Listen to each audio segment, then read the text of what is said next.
it's a late night, and I mean we still have to play 2 games. I'm down. Playing games is the easy part. I mean it's easy, but here's the thing: we're gonna be playing those 2 games to record, and like by the time we're done, we're all gonna be like, oh fuck, it's like 1 a.m. Yes, But and you're doesn't over here matter. talking I'm about gonna- being up all night. Oh yeah, I have a whole all-nighter doing homework tonight. I gotta go anyways. home and open action figures, bro.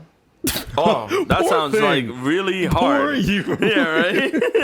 It's like, I'm going to go home and enjoy my plastic toys. Even earlier when you were like, oh, these action figures getting delivered to my house, Yeah. and now I got to go home and open them. So that sounds like a really hard time. Well, the problem is that I can't, because like everyone's asleep in my house, so So? I can't make noise. Who the hell cares? Are they going to bitch at you? Yes, they will. They What? bitch at me when I speak like slightly. When we were playing Titanfall a couple nights, Yeah. they bitched at me because I like was slightly loud. You know what you do? You take the boxes, go to your garage, and go ham.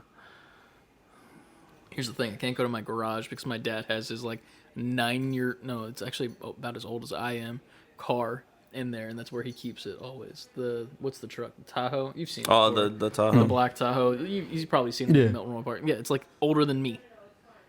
I mean, He's just kept fucking. you're care opening of boxes. It's not like you're...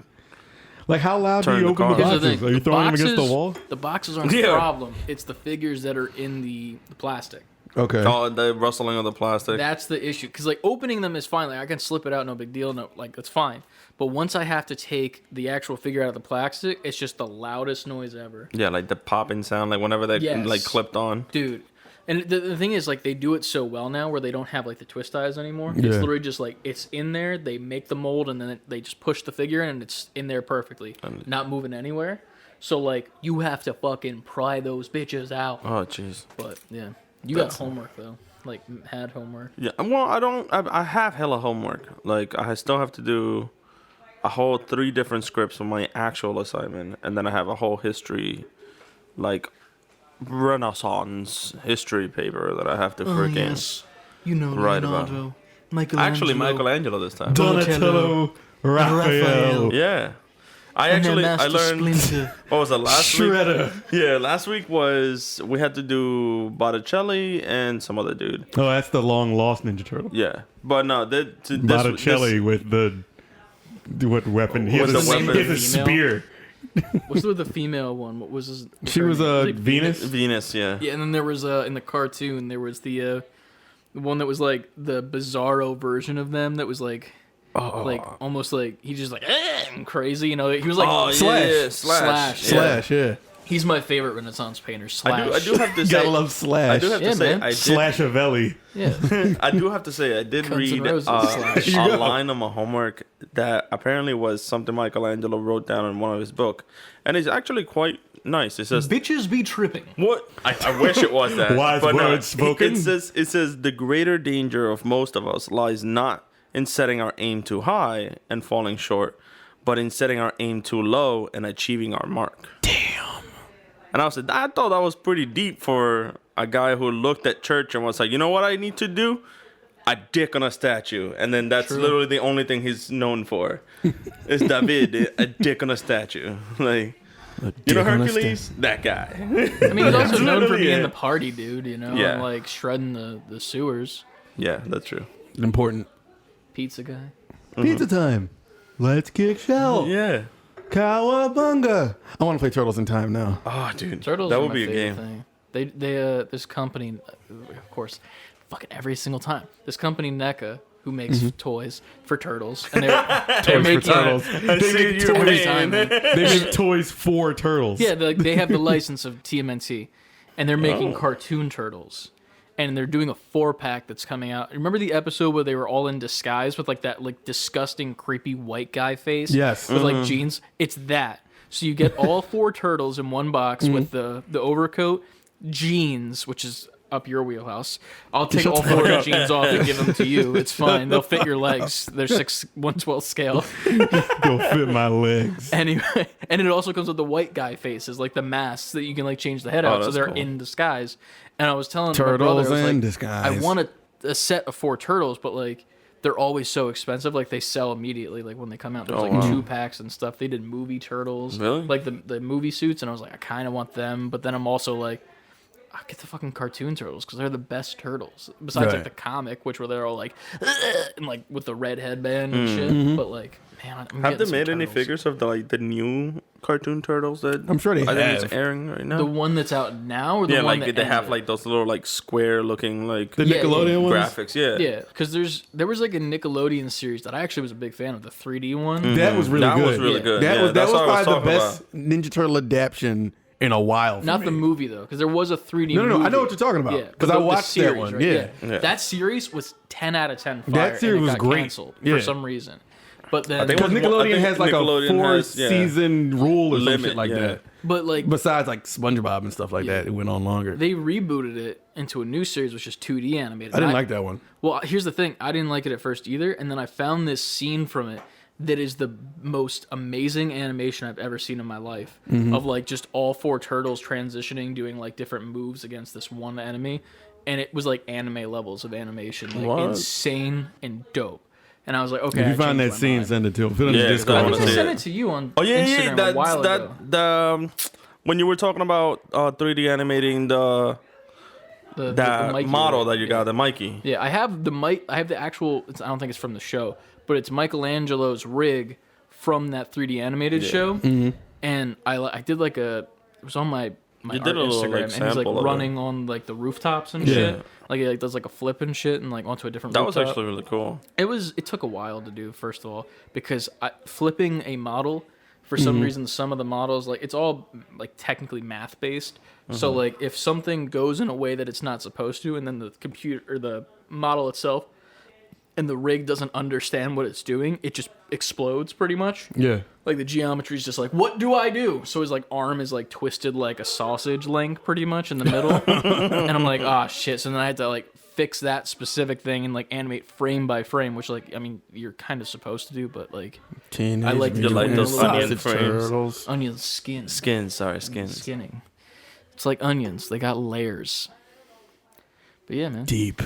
That's pretty dope, though. But It no, is. this class has been okay, and I think I'm gonna do fine. And You just gotta do it. I just got a little buckle down and Yeah, man. burrow my teeth and just do it. It's gonna be a good weekend for both the podcast and then also for your homework for my action figure collection. And what do you got going on? You got Yeah, what do anything you got? good going on? But like later tonight?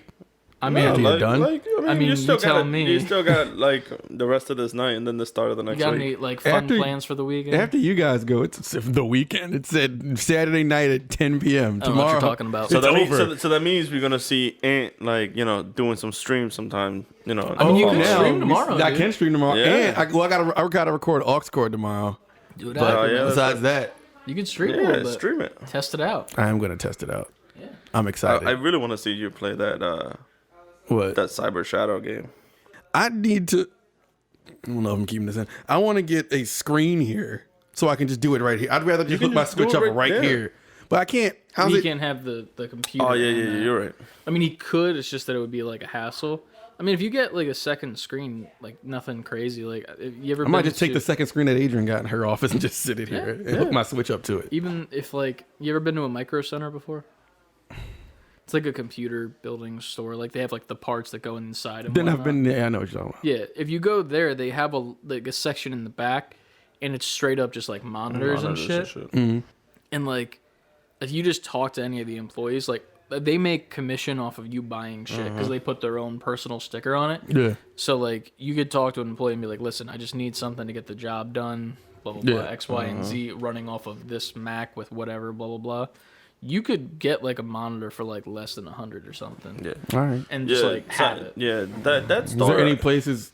I'll talk to you guys off here about it, like where it is and where I should go. And There is one. It's a little bit far. Well, I mean, probably not from here actually. 30, for me, 20 it's minutes, far. 30 It's something like an minutes. hour and a half. where at?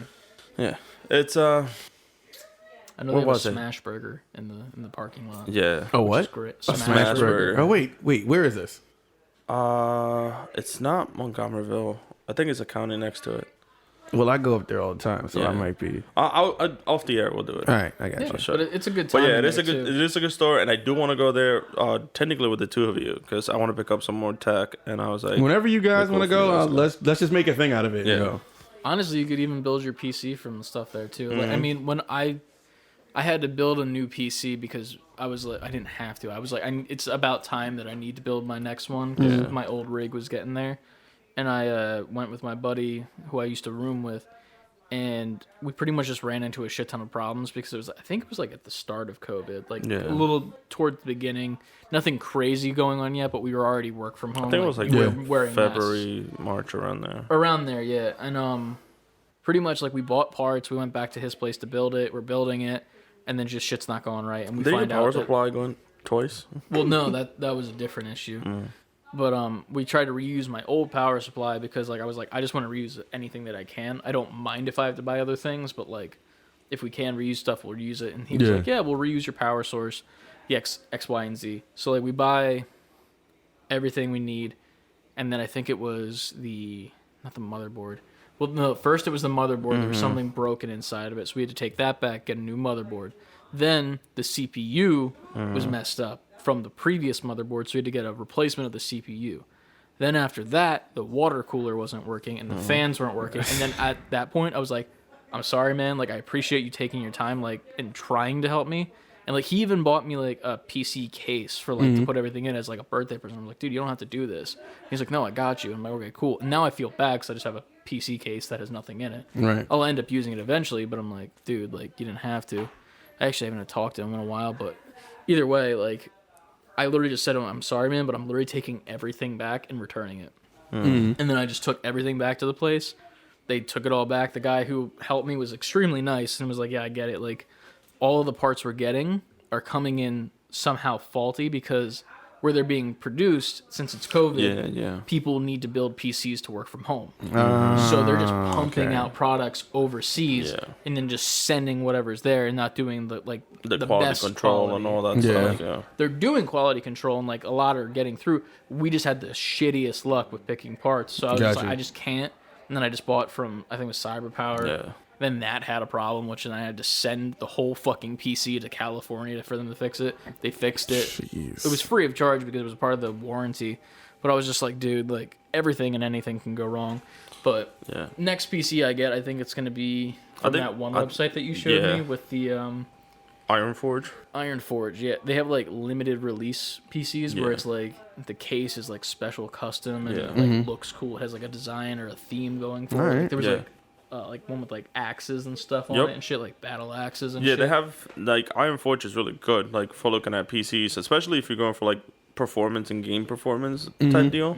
Like they're super good and like they're well known throughout the streaming area because they prioritize streaming systems and gaming systems for the computer.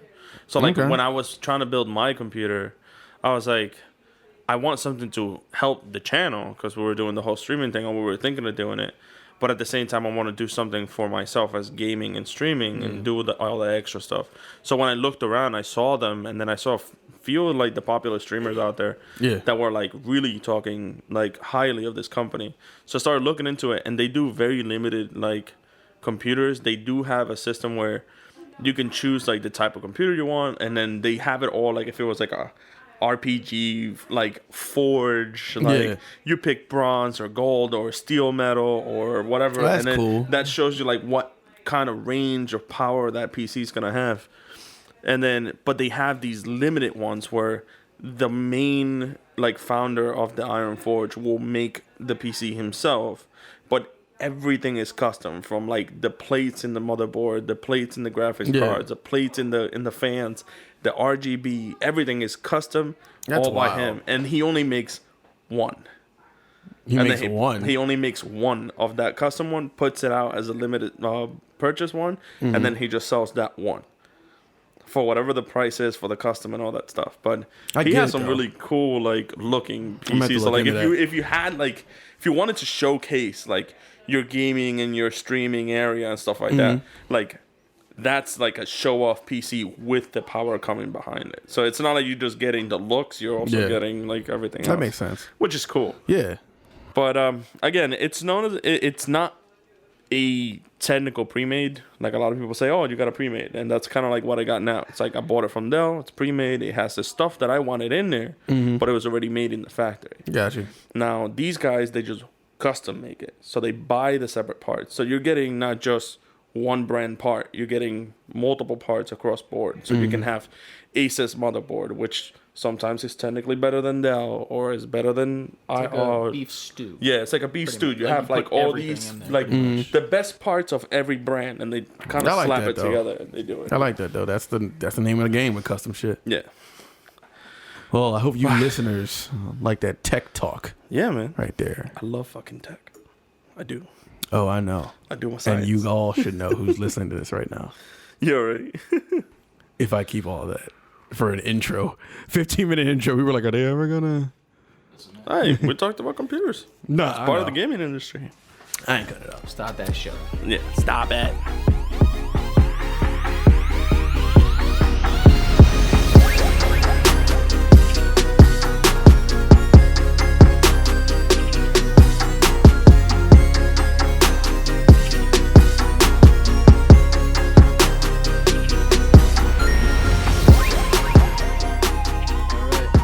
Double up gamers, welcome to another episode of the Save Before Quitting podcast. As always, I am Chris and I am joined by my co-hosts. Nico. And I'm at. And this is episode 20 of the Save Before Quitting podcast. We hit the big 2-0. Y'all listen to this shit 20 times. If y'all are here now, we appreciate Listen to you. this Yeah, big episode 20. 20 times. Right.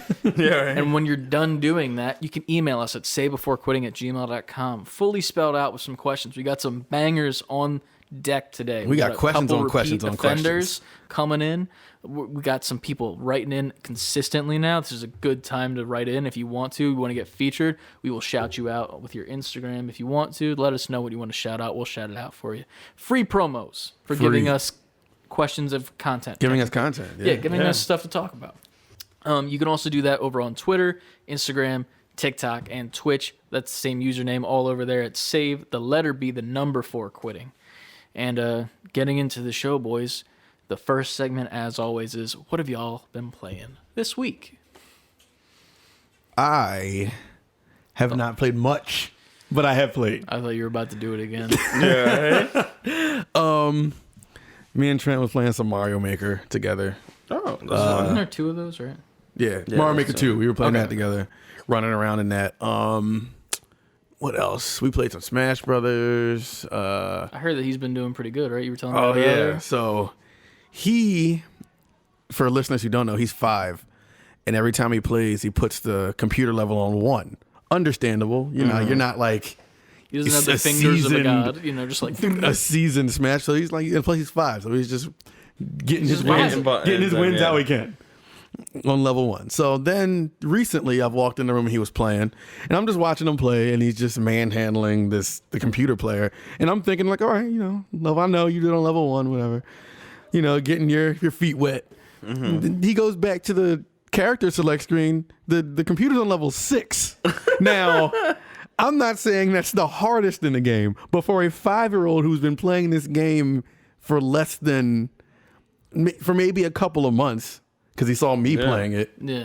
is finding a level 6 computer character. Yeah, To man. me, it's like, all right, you're getting pretty good pretty fast. Yeah, man. Yeah, You're gonna make me pick up a controller and just make so yeah. I can make sure That you're I can still fuck you up. It's that quarantine style, man. You just got Yeah, he's just that's it. training. Yeah, that's you it. think Roblox is just like some like thing that he does for fun? No, I think he's he's busy training, yeah. in Roblox so that he's good on Listen, Smash. yo. You see him playing that Miles Morales thing last week? Oh yeah, Spider-Man with a the hoodie and a Spider-Man gun. with a hoodie Yeah, and a he had gun. like a Yeah. fucking revolver, and he was just walking around. And I don't know the enemy, like the AI that was coming after him, but like Or other players. well, there Yeah, was it was other other players, players, and then yeah. there was like an AI that would just come at him with like axes or something, Yeah. and he would like literally Murked like it. just kill that person, no problem, like shooting them, and he's like laughing maniacally, which was also terrifying. Yeah. And then like other players would spawn into the world also dressed as Miles Morales Spider-Man, just and he's just murking them, man. murking them, dude. Yeah. They're just falling apart like Left and Lego right. bricks. It's crazy to me because I remember when he first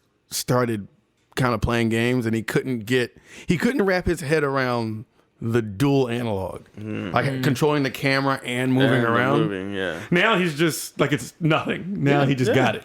You gotta remember on our days when we were young, we started playing, and like we really started picking stuff up that sometimes even our family members were like, Yeah. "How the hell?" He's really picking it Yeah, up. that trial and error, man. But that's all it is. Yeah, but I do remember when dual analogs first came out. I think my first My first dual analog was PlayStation. Was it PlayStation 2 and Xbox? No, PS1 had dual analog. PS1 had It did? dual analog. It premiered on premiered PS1 on with Ape Escape. Apex, yeah. And It was the Ape first. Apex. No, Ape. I went to finish the Ape, but Ape Anthony. Escape. You yeah. went Apex, like to Yeah, say escape, Ape but you Escape, and said I just- Apex. It premiered Apex on on PlayStation Apex 1. Escape. Apex Escape. That worked out so funny. But I remember when that happened, and Yeah. I don't even remember that. Yeah, they for had- a moment, I had to kind of be like, What? for your What? whole Yeah. lives, I was playing it with a D-pad. Yep. Yeah. So then when dual analogs came out, I was like, Yeah. one analog I could wrap my head around. I remember when 2 came out, I mean, I got it pretty quick because at that point, we just know how to play video games. Yeah. So Well, I you- could you also- you also trial had- and error for like 5 minutes. I'm like, all right, I got it. Yeah, you All also had other games too, like when the GameCube came out. Like some of their games had that dual analog action that you had to do. Yeah. So like there was some training before PlayStation 2 came out. The but most training, because I think PS1 was first with the Yeah. dual analog. The dual analog in the way that we play games now. now, yeah. Yeah. There was dual analog games, but it didn't work exactly the same. Because even on GameCube, that C stick was just to like To move do your different camera actions, around yeah. you. Yeah. But yeah, man, he's picked that up, and I'm like, all right, you're Kids really are built differently now, man. Yeah. I don't know what it is, but they're built differently. You got to start training him to play Fortnite so he can win tournaments. Yeah. He Of wants to play millions. Fortnite, and I haven't let him play it yet. But I feel like once I do, he's gonna go ham on that I shit. feel like it's a slippery slope, but It it's one of is. those things where it's like, if you can actually get good at it, you can make something out of it. You know what I mean? Yeah. No offense to the kid, I'm sure he loves Roblox, but like, you're not gonna make anything out of Roblox. You know? No, not true. There's not. I mean, if he gets to a competitive point where scene- he's building his own he game, can he become could, a yeah. developer. Which No, is I'm talking about in the cool sense thing. of like the Oh, in the sense of competitive the scene. playing, yeah. Like playing that game isn't going to be like, there's not going to be like a Roblox Pro-Am where it's like Yeah. drop Yeah, yeah. into Roblox Cyberpunk and do a Right. 100-man battle royale, you know? Like he mean- can learn to like, you know, make stuff in there, and Yeah. that's in and of I itself. mean, is- it's cool that he started in the same realm that I think most of us did. Because when I started playing Nintendo, my first game of choice when I was like 4 or 5 was Street Fighter. Mm-hmm.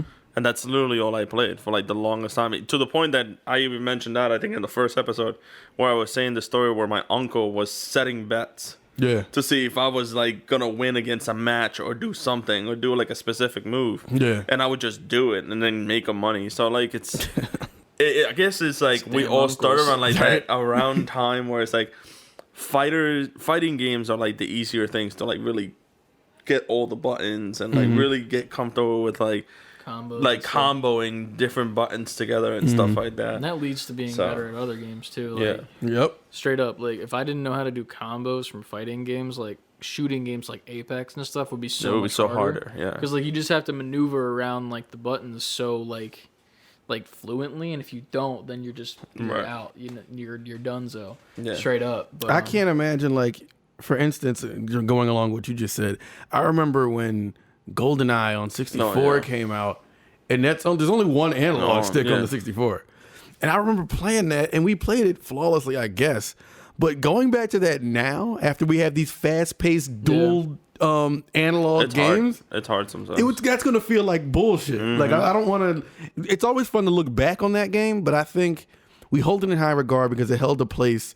It kind of solidified console first-person shooters in a Yeah. way. Yeah. Like I It know we showed had people wanted Doom it. and shit before that, Yeah. but GoldenEye was a moment where it was like, okay, this can be done in a way where people can have fun with these on a console and not just on PC. Oh yeah, absolutely. But going back to that now, I can't imagine having that one joystick Yeah, and and, like, trying to slowly. I don't figure out how to understand do it. it. I've never even played that game. Like Yeah. I hardly even played it. Well, GoldenEye, I think Right. GoldenEye had that system where it was like it was a set camera, Mm-hmm. so like the one joystick would move the character, but then the AI of the camera would move the camera to where the character was aiming. It was always centered. It was always centered. So even if It's you so weird. you move up, Yeah. you can move up, back, left, and right. So you would go around the corner with one joystick, where one turn, joystick shoot. and turn, yeah. And then all really the L and R buttons. I mean, yeah, you could like strafe. Yeah. but it didn't like You turn can move you. side to side, yeah. That's something, man. It's weird always hearing about those games because, like, I got into games right around PS1 and, like, Game Boy era, so it's like I never even had There was certain games in the analog sticks PlayStation on 1 my that had that. PlayStation 1. Like the Like, PlayStation only 1, I had think. none. Let me see. Yeah. There was wasn't. I think I remember it was an espionage shooting third person game called Siphon Filter. Siphon Filter, Yeah, I remember and those. that had the playability of dual analog and no analog. And it was really hard to play, I think. Because that's back when you could turn the dual shocks on and off with a button in the middle. Yeah, with the button. You could not use them. Yeah. That's really weird. Yeah, like the PlayStation 1 definitely had a lot of games that were like, hey, you can do it this way or you can do it that way. Yeah, they weren't sure. If They weren't sure if people liked it which way. It was like a transitional era, man. It really was. That's cool. And then the GameCube, I think, was the one that kind of remodelized the whole, like, camera angles where the camera followed a path. So like no matter where your character was, the camera was set to a path. So like if you were going down, it was a predetermined path. So it gave it a much more fluent feel to like I'm turning the camera, but in reality I'm just moving the character forward. Yeah. So it was a little different. That's one thing I try to like do in like games now where like I'm actually controlling the camera, like things like God of War or even Spider-Man, like I'm always trying to use the right analog stick to like do something cinematic. So I know it what looks you mean. cooler. Yeah. But then I always end up like fucking up. Like I'm like Spider-Man swinging down the streets and I'm like, oh, maybe this side angle will look cool. It'll look like the original Sam Raimi movies. And then you're like, and then I just run splat into a building. building. And then I just start running up the building. Doesn't that shit piss you off? Because it's like, I want to, even when you're doing it, I'm like, all right, this looks cool. But you can't really enjoy it because the whole time I'm paranoid. Like, Yeah, I'm like I'm going thinking, to I'm run like- into something. Yep. It's like the math equation gif with like Yeah. the woman thinking. I'm like, if I keep going this way, I have to hold my analog stick this Yep. way. I don't hold it to the right, even though it looks like I'm going to the Yep. right on the screen. Right. And then I goof, and then I do it anyway. I've had those many moments with the first Spider-Man game where I was like, oh yeah, I'm doing this. It looks cool. And I'm doing tricks with it too. Oh, yeah. And then all of a sudden, like I hit the analog stick the wrong way and I was like, splat right to a building. That was like Grand Theft Auto 5 where you're driving down the street and you can set it to like look at you from the side. From the side. And it looks cool, but I was like, I'm going to crash into Yeah. someone, a car, a building. Go run over a person. Right. 5 stars. Yeah. Immediately. Immediately. Yeah. But yeah, I mean, PlayStation 1 really had crazy systematics when it came to like analog and like how to set up the real DualShock feel of And it. keep PS1 in mind, listeners, because we're going to be. I feel like I I got need to some get questions one. on it. I need to go buy a PS1 and like go back to those games because like I never got the full experience of them. I got a cracked PS1 if you want to borrow it.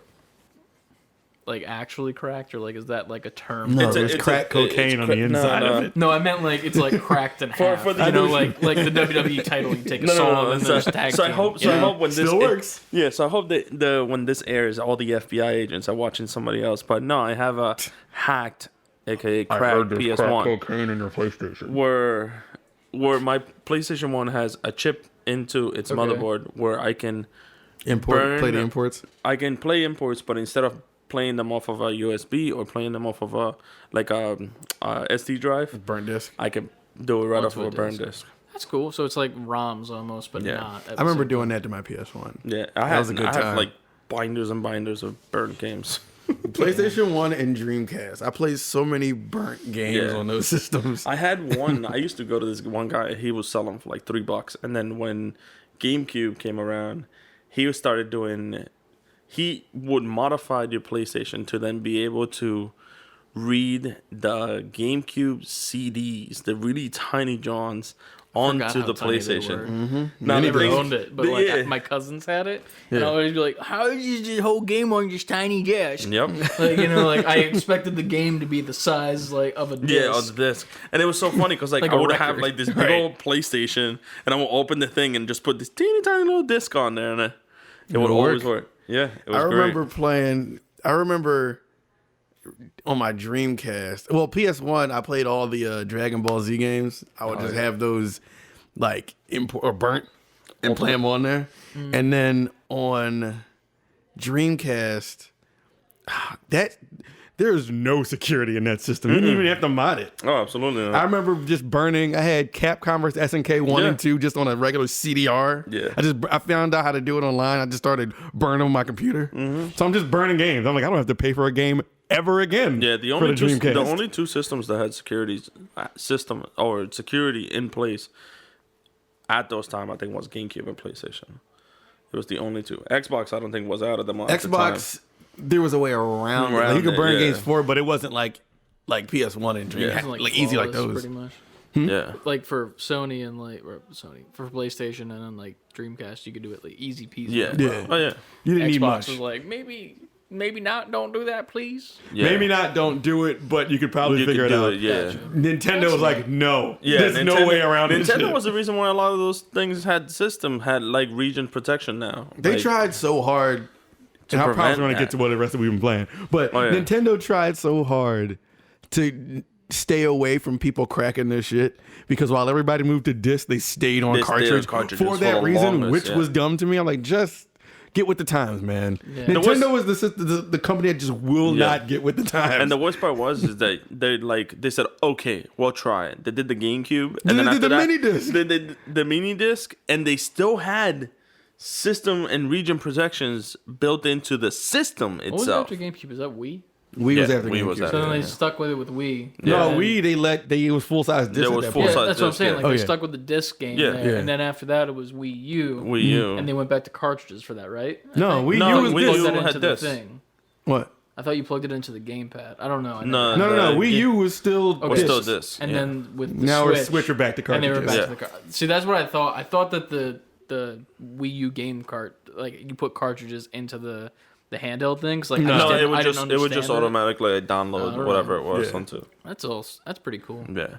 I never got into the Wii U. I thought it was like a gimmick, kind of, with like the screen, and then now I have a Switch. You didn't miss much on the Wii Yeah, U. you're You not- can, you you know how didn't you miss can much. tell you didn't miss shit on the Wii U because they literally put every first-person game from that onto Switch. Yep. It's like no one played these because Yep. no one played Wii U. What was the thing? With I bought it for Smash Brothers. with the Wii. They put like there was like an extender to the bottom of the Wii Yeah. controllers. What was Yeah. that about? It was a performance thing. yeah. Like it was like extra motion. Yeah. Because it came out with Yeah. Zelda or something. Zelda, What is it? I think it was Skyward Skyward Sword. And then it was the And you the needed that. sports resort too thing. Yeah. Yeah. Because I remember that was like the biggest. I went back when I was with my ex. We always used to play the sports resort one because I only had a Wii when I was like at my house, and she had the Wii with like the fucking like the little Plug in the butthole back, plug yeah. things. Yeah. And like we would always play like the sword one, and I was like being like ninja style. Like I was like, whoa, you know, Yeah. like doing some like I'm like Trunks, dude, from Right. Dragon Ball Z. Like I'm I see slicing the these resemblance. motherfuckers. Yeah, Yeah, right. I see it. See it. I got the hair just it's not purple, and I'm super fucking pasty. Do something about it. The sun's not out. Tan. Anyway, Purple your hair. purple my hair and tan. So like I would always like be doing that, and then she would just like stick it out in front of her and just like wiggle it around, and like it would It kill sounds like people. y'all are doing something else. No, and we weren't, which was the sad part. At me, bro. But yeah, that was a bad time. But yeah, it was And now I'm the little butthole thing came out with Skyward Sword. And it was fun, but I just remember not extra realizing you needed that extra piece. Yeah. So then I get the game and I can't do You anything. couldn't do I'm like, anything, what yeah. the fuck? But then in the game it tells you like you to blah blah blah. You need it comes That's on such with the a dumb warning. Yeah. thing, too. So I remember that day. So I remember getting that game and I was off for like a week from work. I was like, this is all I'm gonna do. Obviously, this is before a girl and before a kid. It was just me in my apartment, and I'm just like, my entire week, I'm just gonna play this. yeah. I'm just gonna be a swordsman. I'm just gonna be a bum and play Zelda. Like I was literally like cliche gamer because I remember playing it. I remember having a bag of Doritos. Yep. Like the family Oh, size my bag God. of Doritos at the bottom of the couch, and I'm just playing like waggling and like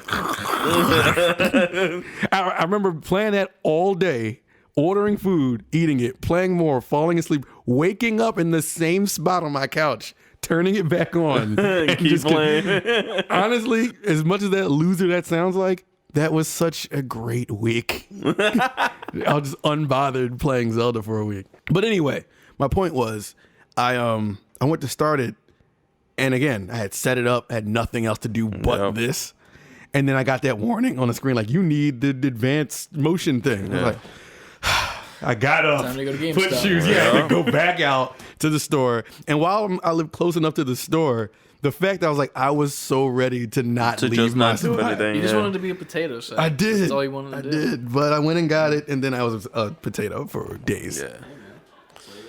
Yeah, which I'm kind of glad that they didn't, for the new port of them bringing it over to the Switch with that Nintendo Direct, they're not making us buy another piece of hardware. I mean, that was a.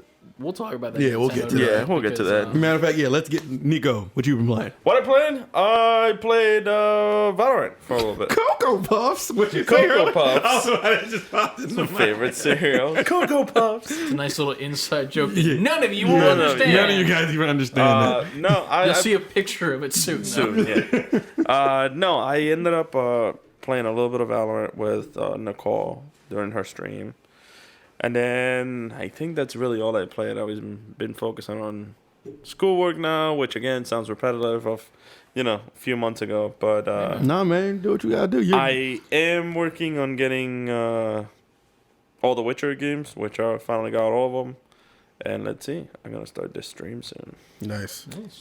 And that'll be everything I play, because We I need really you to- am looking forward for that. Like, I'm really looking forward to playing Witcher before the next season of Witcher comes out for the Netflix show. Because gotcha. I got really invested in the first season. It's really good. It really hooks you. And I was just like, I got to play the games. Because I read the novels and I like it. The writing wasn't my choice. The story was great. Like, I really got hooked. But the show just painted like much differently than what the novel is, and he really catches you. I also just love Henry Cavill in that role. Yeah, Like, he's just really great at that role. I love. There was a compilation video I saw of him in all the interviews to hype up the show, and he just talks about how he's a PC gamer. He's like, Yep. I'm a gamer. You ever played The Witcher 3 on PC? Of course, that's the game we're gonna bring up. And like that's the only fucking game he talks about. It's literally and it's just only a game, compilation of him saying that All over and throughout, over yep. and over and over. And he's just like, I'm a gamer. I'm a gamer, bro. The worst part was he Okay. had a stream like a little bit like towards the center of it, and he was hyping up the show again. Yeah. And his stream was about him destroying the computer that he was gonna be streaming in while building the PC that he was gonna play Witcher 3 in. Yeah. So he was building a PC to destroy the current PC to play Witcher 3 on the new PC. Is this all like a promo run for the No, Witcher this show? was like him doing it for promoting the show. Okay, On yeah, top so- of It It wasn't paid for the Yeah, it show. wasn't Like he paid. just He did. just- No, did I it, know, yeah. but my thing is, I guess he's not gonna go on there and be like, if they're asking about The Witcher, and he's gonna be like, "Oh yeah, I've been playing Call of Duty." Yeah. Yeah, no. It was just But funny though. it is funny that it's almost only like, thing all right, said. man, you're landing on What right else now. do you play, bro? I'm a gamer. Yeah, Witcher man. 3, like, Henry. Witcher 3, like, are that's you? it. And like, what else have you been playing? Henry, get on the fourth mic. Talk to us about a different game. It's not The Witcher that you like. So we got Henry Cavill in the show. He Raid comes up, Shadow Legends. Oh my god. he says a different game on our show. On our show, Immediately, his phone rings like, "We gotta talk. Come into the office." like, how did you hear that? We're Like, recasting you with Benedict recasting Cumberbatch. you. You're no longer in The Witcher. Benedict. oh man. But yeah, that's what I play. Let us. And what I've been looking forward to. When play. do you plan on streaming so we can tell the people when to look? out The for it? people out there can start looking at possibly having a 2-day-a-week stream All right. on Wednesdays and Fridays. So maybe the day after this pod comes out, or not this week? You think? No, I think it'll be this So week. this Friday. Yeah. Keep a lookout on our Twitch. Nico might pop on. Maybe Yeah, I'll yeah. jump into the Discord and just start roasting him by just. Do it. You won't. Don't tell him you won't. Now we you're gonna do know it. that I will. First of all, but yeah, man, that's dope. Yeah. I'm excited for that. I'm excited to see you play. How about you? Because you've played a ton of game, I know. I played a ton of games this week, man. I've had some revelations. I've had some regrets. I've had some high points, some low points. As always, it's always Apex every single week with the guys over at Haptic. Apex. Yeah, I think Yeah. one night it was just Josh and I, and we were playing the duos. And bro, let me tell you, my shot could not fucking miss in every game we played. We played like maybe. So like you were on fire. Dude, we were both popping off. Like, and here's the thing: we only won the last game that we played. But every game besides like that last one, we were in like second or third place every single time. And the only issue was like we would get like like we'd be caught with our pants down around our ankles. Like Right. finishing the last. It's like 3 teams left. We kill one of the teams picking up their stuff, and as we're picking up their stuff, the other team just comes in and they're like MLG pros straight up.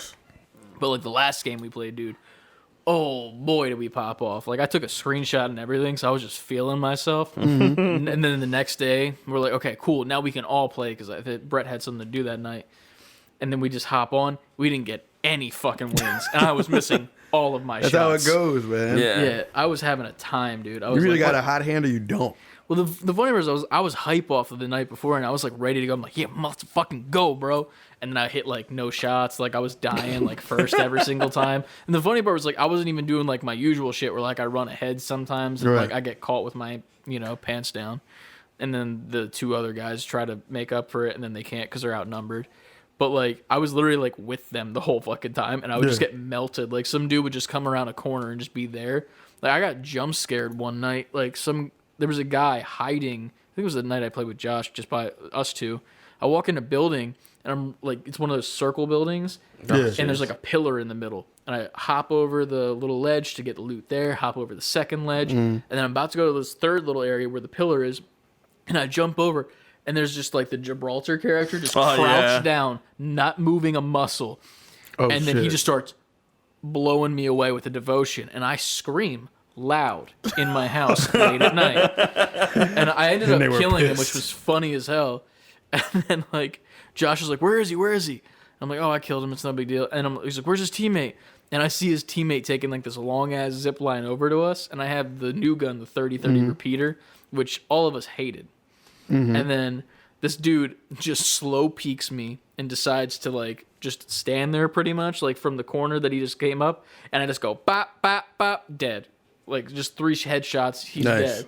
And I'm like, okay, 30-30 repeater's the best gun in the game. It's nothing can beat this gun. It's the best gun ever. Which is another thing. It's a very similar way that I felt about a different game that I played this week, which I'll get to in a second. I also just found out this week, yesterday. I was days old when I found out that I could play all these games for free on Switch from the Super Nintendo and Nintendo. I didn't know that was the selling point of the online for Nintendo Switch. Well, I didn't know that because I was just like, oh, I think I need live to play online, and I was playing Pokemon, so I didn't really care.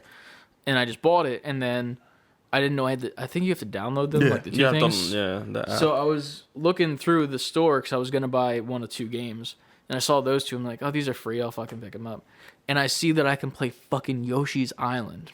Yep, classic. And then I also found out that day yesterday. I was days old when I found out that game was from the Super Nintendo. What? I told you this in the Discord, dude.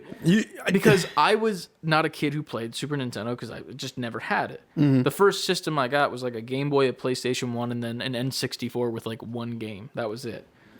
And on the Game Boy Advanced, it was Yoshi's Island was re-released. It's the same exact game, except for the soundtrack is updated, so it's a little bit better in my opinion. It's like more, I don't know, it just sounds more musical, as opposed to just like beeps and boops. And then the sounds were updated for like Yoshi and like the baby and a bunch of other stuff. And like I think there was actually a couple enemies that when you ate them in the newer game that they didn't turn into eggs, which in this game they do, which I noticed like immediately off the start. Like I think it was like the little furball ones and like the ghosts. Like in the Game Boy one, I don't remember being able to turn the ghosts into eggs at all. But in this one, I could also just be wrong because I haven't played it in a while. But I was playing the shit out of that. Streamed it. And I popped in for a second. Yeah, it was a good time. I was having a very good time. I didn't get to see the Yoshis because I was doing other stuff. But then Nico did pop in after a game fully downloaded onto my Switch, which I pulled the trigger on. It was between 2 games, Mario Odyssey and Breath of the Wild. I chose the latter because everyone's telling me play Breath of the Wild, it's so good. Let me preface this: I have never played a Legend of Zelda game. Okay, I'm going into this series not knowing at all what these games are like. So I'm over here. Okay, story's happening, cool. Zelda's talking to me, which I assume is Zelda from the female voice actor, whatever. I go, cool. So I pick up my clothes after I get out of my Matrix rejuvenation chamber. No, like we all do. Yeah, you know. Every and morning. I start running around, meet this old guy who I thought was Ganon because he had a thick-ass nose. I was like, yo, this is Ganon in disguise. And then our buddy Jack from the Venden server hopped in. It was like, dude, this is Tutorial Island. Like, you think that's Ganon? And I'm like, I don't know. I just know Smash. To be fair, you can run and fight the end boss the beginning of the game. Well, that was another thing that I was confused by. Was she also? I was like, so is this like Ganon, like the one from Smash? What the hell happened to him? And he's like, think Darth Maul cut in half, but comes back, in Clone Wars: The Robot Legs. And I'm like, oh, that's how you explain something to someone like me. And I appreciated it. Explanation. Literally, I appreciated that so much because I didn't need to know shit about anything else, except for I needed to know shit about everything else because I don't know how to fuck this game works. So it turns out there's temperature in this game and fucking volume. There's a fucking volume little bubble. Didn't know that was a thing. So I had to go activate these temples for the nose guy so that he could give me a glider, which was bullshit. The shrines, yeah. So I had to activate those. So I did 2 of them, no problem. After I got out of the second one, this robot gets activated, and it starts shooting at me, and I'm like trying to fight it, and Jack's like, dude, run. And I'm like, why the hell would it activate if I can't fight it there? You know? Like, and he's like, well, you got to learn how to parry. And I'm like, well, how do I do that? And he's like, well, you do that like later on in the game, and then you come. So do I come back and kill this, and it gives me something, I guess, or whatever? So I was like, that's dumb. I was like, fuck you, I'm out of here. And I saw one of his like robot dead buddies. I'm like, your sister's fat too, and I like hopped over the wall. So that thing happened, and then I find the third one finally. After realizing that the one that's way off in the distance is where the bridge is, and fell off the bridge about 7 times because I thought I could climb down it. And like, because I was climb back up. Well, no, I just wanted to climb down the bridge, but apparently I didn't have enough stamina, so I just kind of like fell and pancaked a bit, and by a bit I mean a lot. Until Jack was like, "Yo, you can't go there." And I'm like, okay, so I'm just dumb. So I find the last one, which is in cold area. Cool. So I'm like, okay, fuck it, I'll just cross this bridge. Use the magnet John that I just got. Boom, let's go. Going across this bridge, going to this place. Cool. Turns out you can't do that because you're wearing not a lot of clothes. And I'm like, okay, where can I find a sweater? So I start looking for a sweater. Can't find a sweater. So I find these chilies. And I'm like, oh, chilies, cool. Let me eat the chilies, and then I'll run back. And I fell in the water about 6-7 times, died. And I'm like, well, these chilies aren't doing shit. So then I read the description. Turns out you're supposed to cook the chilies. I'm like, well, how the fuck am I supposed to cook? It doesn't tell me how to fucking cook. Before you know what your problem, why you're getting so frustrated with this game, is because you jumped in at Breath of the Wild. Yeah. That's like jumping in the deep end of Zelda. Yeah, which I didn't know. Which is why I was so confused by so many people are telling me this. Like, I've told the people that I've never played a Legend of Zelda game, and they're like, "Well, you got to play Breath of the Wild," as if it's like a starter game. Dude. Yeah, as if it's like baby's first. I am like an accomplice to saying that to you. Everyone is, but I actually would. The reason why I said Breath of the Wild is due to the fact that like, knowing you a little bit on like visuals of video game. Like if I told you to start with Link's Awakening, you would look at this game and be like, this piece of shit. I'm not playing this game. Well, like from how it looks, like visually. Yeah, just for the way it looks. I mean, no offense, but this game isn't that good looking, to be fair. Yeah, but it is compared to like other games that I've played. But if you compare it to like Link's Awakening, but if you compare it against itself, compare it against the system it's on. Yeah. That's not true, because if I look at Mario Odyssey, that's gorgeous. But it's a different art style. Yeah, it's a different art style, but like to me, like it doesn't look finished. If that makes sense to me, like there's stuff that's clipping through, like, you know, like the Santa Claus guy that turns into like a king on fire. His like hand is because he's in the idle animation where he's just like constantly like moving his arms up and down. When you get to that, he's like his hand is going through his jacket, and I'm like, to me that's lazy in my head, because I'm like, it's so simple to just like make his arms go up a little bit higher when it's at the peak of the pose and then not go through the jacket. Super simple. But they decided, no, fuck it, jackets like that, hands going through, put it in. Sometimes hands gotta go through jackets, man. True, and if they do, then what you do is you use the camera so that you don't see that. I had no follow up to that. But here's that's the thing. You hide it. You hide the mistakes with your camera work. That's the thing. Like, if you need to animate a dude walking across the room and you don't want to animate the legs, guess what? You put the camera waist up, you animate the body, and that's it. You don't have to animate the feet. Boom. Right there. That's how you animate a walk without animating a walk. Magic. It's coming from pro animator Chris. Not really at all, though. Hey, compared to me, I have a piece of paper saying that I did some stuff. Anyway, so that's that. You've seen our demos, ladies and gentlemen. Yeah. No offense. I'm not a huge fan of that style, and I'm working on making it better, and send us suggestions. Anyway, so I finally, Nico enters the chat. Yeah. And Nico and Jack are like yelling at me because I'm getting pissed at this game. Because I'm pissed. Like I'm actually like fuming. Like you can see it on the stream. Like I'm normally a pinkish hued guy and I'm turning red. Oh no. Tomato crisp. So Nico's like, well, you got to find the cook. And I'm like, and I got pissed at that because I was like, you're telling me there's a motherfucking Gordon Ramsay out here in this forest just chilling that's going to teach me how to cook things? So I'm like, okay, fine. Let me go like walk around. He's like, well, you got to explore. I'm like, well, I don't want to explore because I can't fucking run faster than like slow as shit for more than 2 seconds because I take 3 steps and I can't breathe, you know? And then I also was running a lot and then walked into the water and didn't realize that you need stamina to swim. So I died immediately. Multiple times. Just from like touching my feet on the water and it was a little too deep and then I die. So, you know, not having good time dying a lot.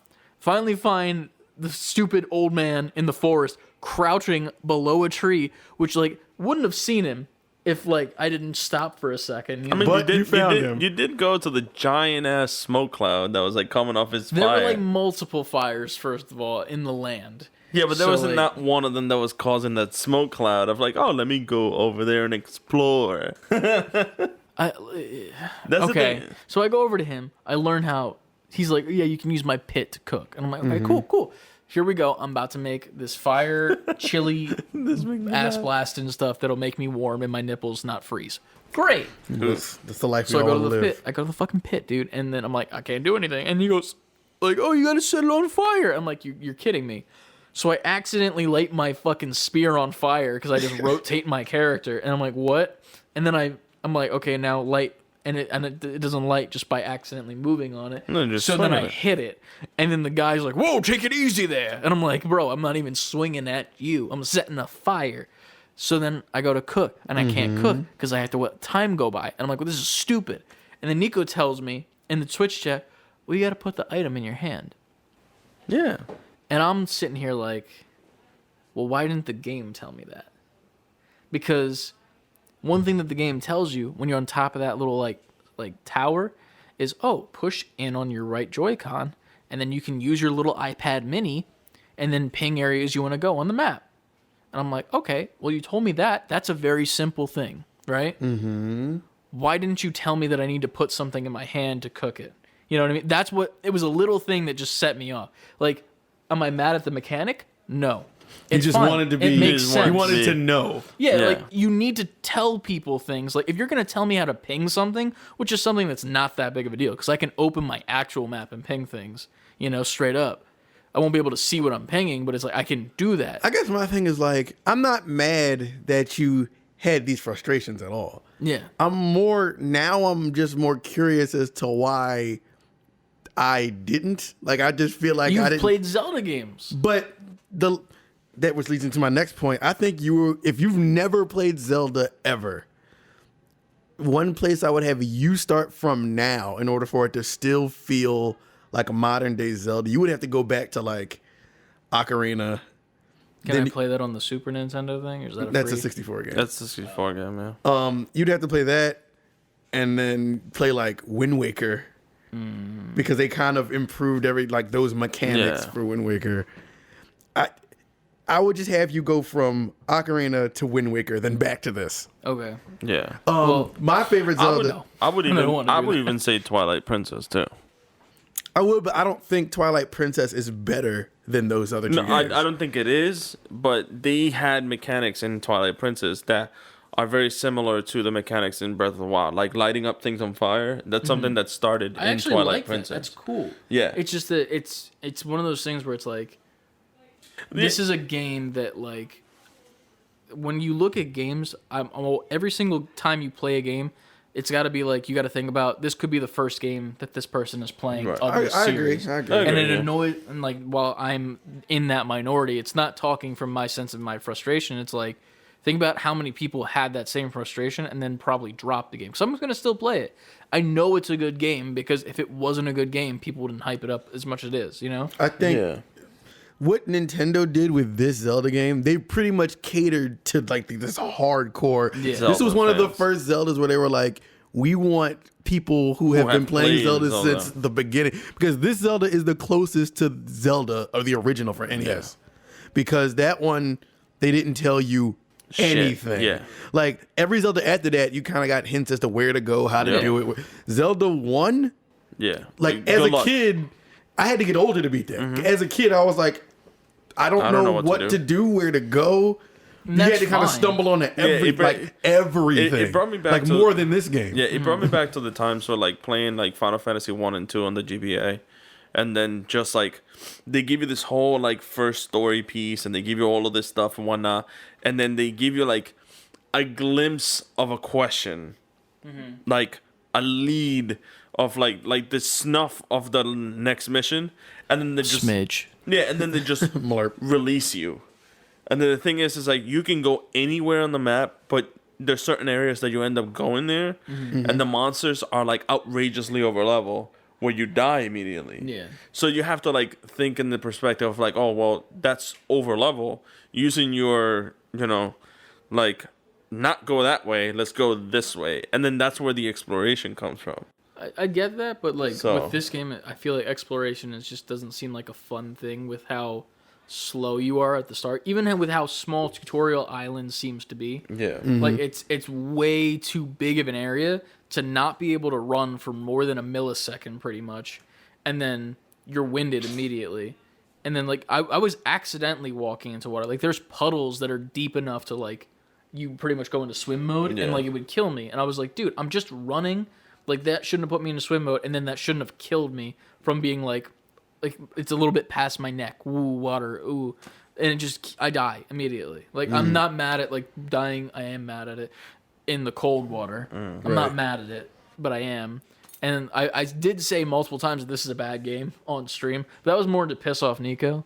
And it kind of worked because I was talking to Nicole before you got here. You were being a troll. And she was like, yo, Nico was getting pissed at you. And I had to hop into the stream to roast you just so it was more lighthearted. I'm like, no, man. It wasn't, I wasn't like super hard getting pissed for the fact that you were like roasting the game. It was more like, I guess I was getting frustrated at the fact that I was seeing you play and the differences between the way you play and I play. And I'm looking at it. It's like there's a lot of times where I had that moment of like, it's right there. Like I wanted to yell at you through the stream, but like it's right there. That's the thing. Is like if I need the assistance, give me the assistance. I know. That's why I was like, I was giving it to you, but at the same time, it's like one, I haven't played the game myself. That's another con of mine of like getting pissed off. But it's more like that one time where you went on the map and you were like, oh, where do I have to go on a mission? And then you like read your mission and then you got off the thing and then you tried to like RPG your way through like to mark where the guy, like the king had told you where to go. You were like, all right, well, this mountain and that mountain, and the king told me to go here. And I was like, dude, just go back to your mission and then just hit the A button. It tells you to automatically. I mean, you also told me to go to the red X because you're like, go to the red X. That's where you said to go, and it was where I died. The red X is always the culprit. And that's like I said, that's where I was like, oh, my bad, because I haven't played the game. But there was times where I was like, it's right there. Like, dude, it's right there. 100%. So like, I think that's more not of like my wheelhouse. Like I've never played a game where it's like that. If you're looking for instant gratification, this is probably not. I don't want instant gratification. No, I don't think I'm just speaking in general right now. In general, yeah. Like, this isn't that, but at the same time, it is. Like, it's weird because once the game opens up more, there's just a million things to do. Like, there's always something to go complete. That's why I said that, like, if I were to tell you to start off on a game that will give you what you may be looking for, like Ant said, like, instant gratification, the feel of an open world, the fact that you can do so many different things or go about it the way you want, like sandboxing, will be Link's Awakening, the newer one. The reason why is because you can go anywhere, you can fight all these creatures and do all these things, and you can play the game how you want, but still do the things that you need to do before. Like there's a part where there's a dungeon that you shouldn't be able to go into and get the ocarina before you get certain powers. But if you're skilled enough, you can go into that dungeon and still do it. From that one moment and that one try. Yeah. But no, that's what I'm saying. That was the moment where I was like I'm not mad. I just had a bad night, I think, of playing it. Because it was one of those like things where it's like I I hop off of Yoshi's Island, a game which I've played before as a child, and 100%ed. Like, I literally went on to every single level when I was a kid on Game Boy Advance. Got that and 100 points. And then opened up the little extra stages. Yeah, dude. Every single one. That was the shit. And, like, that game, I love it. And I'm literally playing it the same way as an adult, if not better. No offense to child me. Go fuck yourself. You're an idiot. But like I go from that where it's not even like it's instant gratification, because like it kind of is, but like I don't need instant gratification. I just don't want to be treated as if I know everything. Yeah. And I don't think games make sense when they do that, because like if anything, and I'm not saying this is a thing that should have been done, like if this is a game for like hardcore Legend of Zelda fans straight up, and that's not meant for like, you know, first time players, there should be an option built in where it's like, here's for first time players, or like a hint thing, you know, like where it's like a pop-up that's like a system if you're thing that walking around like finger up your own ass for like 20 minutes not knowing what to do, there should be a hint that pops up like, hey, just so you know, this is a thing that you can do. I mean, we did have a very annoying fairy in the previous games that did that. Yeah, you had that for a while. But, like, since I want to say Ocarina, I guess that started the whole there, like every once in a while we're gonna pop out and tell you, listen, this is what you gotta, like, hey, listen. But in this game as well, that's the thing. You got to get to a certain point in it, because then you know how like Zelda will start talking to you telepathically. Link, I need you to go, and then it will tell you to do things. Yeah, that was another thing that I was not a fan of, is with the old man. How like he wasn't voice acted, and like all the cuts, like that is a common criticism of this game. It pisses me off. Yeah, like, that's a common criticism. Why would? It was also funny too, because then I got tired of his voice during the whole cutscene where he was explaining everything. I was like, there's a difference between me wanting this guy, because he was a good voice actor. Don't get me wrong. Like I was like, yeah, you're a fucking king, bro. Like just from like the way he like told the story of what was going on. But I was like, you should have talked to me when you were at your campfire and when you were up on the thing, and not just going like, I hate that. I don't like that. That's lazy. Yeah. I think that has just been a design thing since the beginning, because I think other than having the main like princesses that you technically save in all of them, nobody else talks. I don't like that. Like in Twilight Princess, when you're playing the game, only her name, Mina, I think it is, only she talks. And like even in cutscenes where most other games don't have voice acting in it. But so if you're gonna have it, I feel like do it right. You know what I mean? Like don't just like half-ass it. Like they went ham on that cutscene, and it was long as fuck. And I was like, dude, if you just shorten that, maybe like a solid minute, then you could use all of that time that you paid that man to do that like 5-minute scene to just make him do like, you know, like the throwaway lines that he does, like, hey, you gotta go get 1 more shrine, 2 more shrine. Like, come on, like that's not hard to do. I understand that it takes more time to do, right? But it's like, just if you're gonna do it, don't dip your toes. Just fucking go. I think for them that's just their formula, and it's fine. Yeah. I just wish that it was different. Was not it. I want you, because Wind Waker had that. Wind Waker, that same king is the same voice actor that did the voice actor for him in Wind Waker. In Wind Waker, the king actually is the spirit of the boat that you kind of ride all throughout the ocean. Oh, I ride the king, bro. But the thing is like he like does the same ride. thing. He'll do like those like random like gurgle noises. King ride. But he does like the same like gurgle noises the whole time, and then there'll be like cinematic areas where he'll just talk to you in full king, but it's like full king, and that's it. I feel like I just didn't like the grunts and the gurgles. Like I thought that was like so lazy. I'm like, bro, you're like this dope voice actor, and you're just gonna go bruh when you're saying this is a thing that you need to do. Like, don't do that to me. Yeah. Give me I think. I know Nico.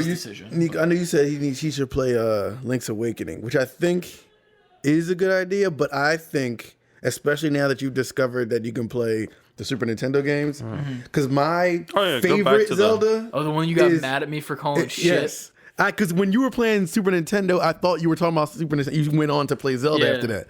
So, Link to the Past on Super Nintendo is my personal favorite Zelda. I think Breath of the Wild is kind of up there now. But for me, and I only say that if you're like a seasoned Zelda player. That way you can appreciate Breath of the Wild in a way that you probably can't see right now because you haven't had the experience of the other one. But play. I want to see how you feel about Link to the Past. Back when Zelda was back to the overhead. Yeah, the look. overhead look. I mean, I'll try it. I want you to play Majora's Mask. No, he got to build up to that. And see how much you hate that game. Majora's Mask is the most not. I like Majora's Mask. I do too. It's my favorite game. It's But my I favorite think Zelda game. you got to play. In order to appreciate that, you have to play the other like ones. Ocarina at least. Yeah. Because That's the one I've heard about the most, just because like Ocarina? Yeah, because everyone always Yeah. has like an actual physical ocarina that they Yeah. like. Well, the buy thing- or the something. thing was- Ocarina like- was called like at that time, and it's still on the top of a lot of lists. They're like, this is the best The video best game of game, all yeah. time. And the thing was, it was like I said, there's a Nintendo has an Atlas quote unquote compendium where you can like read all this stuff, and Ocarina of Time is like the game that kind of set the timelines that we're currently playing. All right. Because like I was telling you before, it's like Wind Waker is one timeline, like Breath of the Wild is one timeline, and then there is like one other timeline that they kind of put two spin-off games into, and then they never retouched into it. So nobody knows if that timeline is gonna be shown later, if it's not, if it's gonna branch into this or what. It So just it's seems so convoluted. It's almost like the Kingdom Hearts series. Like it's just there's so much going on that I have no clue about. And But here's the thing: I regret buying it. The difference From that is, point of though, is every Zelda game can be its own standalone Yeah. story. I guess. But Kingdom Hearts tried to connect every dot and have a bunch of weird shit. Like, I feel like Kingdom Hearts feels like they tried to confuse you on purpose. Yeah. Which is Zelda, even if you know, you don't even have to pay attention to how they're connected. Yeah. Because every game is just. I just feel like I Dude. can't appreciate it to the level that I should be able to.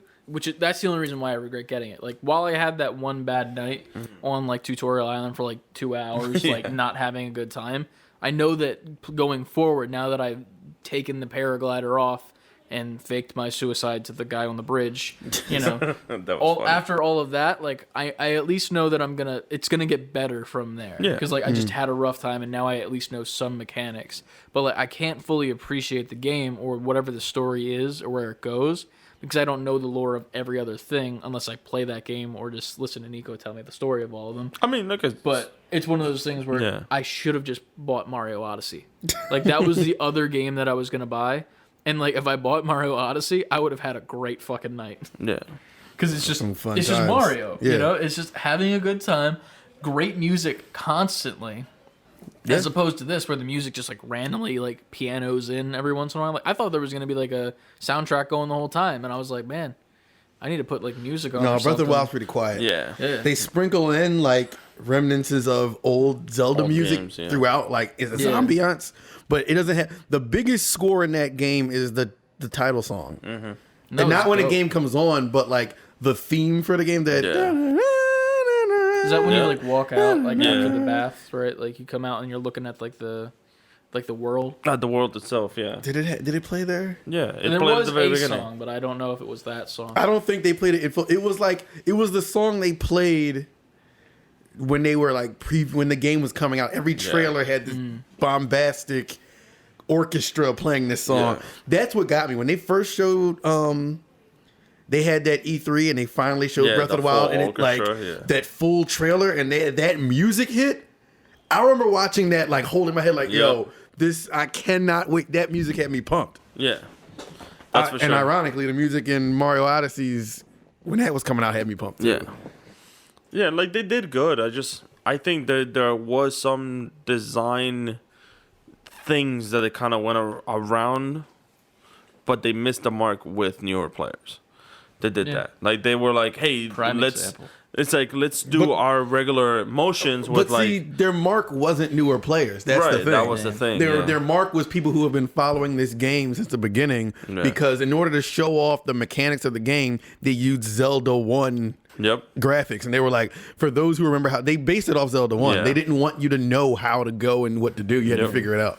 Yeah, man. But yeah, I'm gonna keep playing it. I'll probably stream it on Twitch whenever I play it, just because that'll probably be All the I, only all I time can say is want to. you're gonna continue to have fun with it. I Like, will have fun in the future. I Yeah. did not have fun the night that I played until that one shrine where it's like the one where right after you get the the shrine. wind, like the glider, Mm-hmm. and like there's like the wind in there, and like you have to like jump with the Yeah. glider, and there's that chest on the right side that you have to like time Those perfectly. are going to be fun for you. I did it first try, Yeah. like there's- straight up. There's some of them where like you don't have to follow the rules of the shrine at all. Like you can find a way to cheese it and like I remember what was that one shrine where like there's a shrine where you have to move your switch and guide this ball to another side to get it.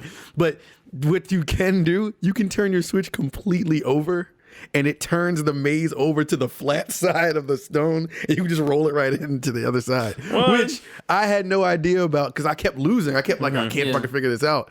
And somebody on like Reddit was like, if you turn your switch completely upside down, it just flattens the maze, and you can just roll right over it. That's funny. That's like But one yeah, of those like game. What's the one game? It's like a flash game where you like right click to get to the other spot.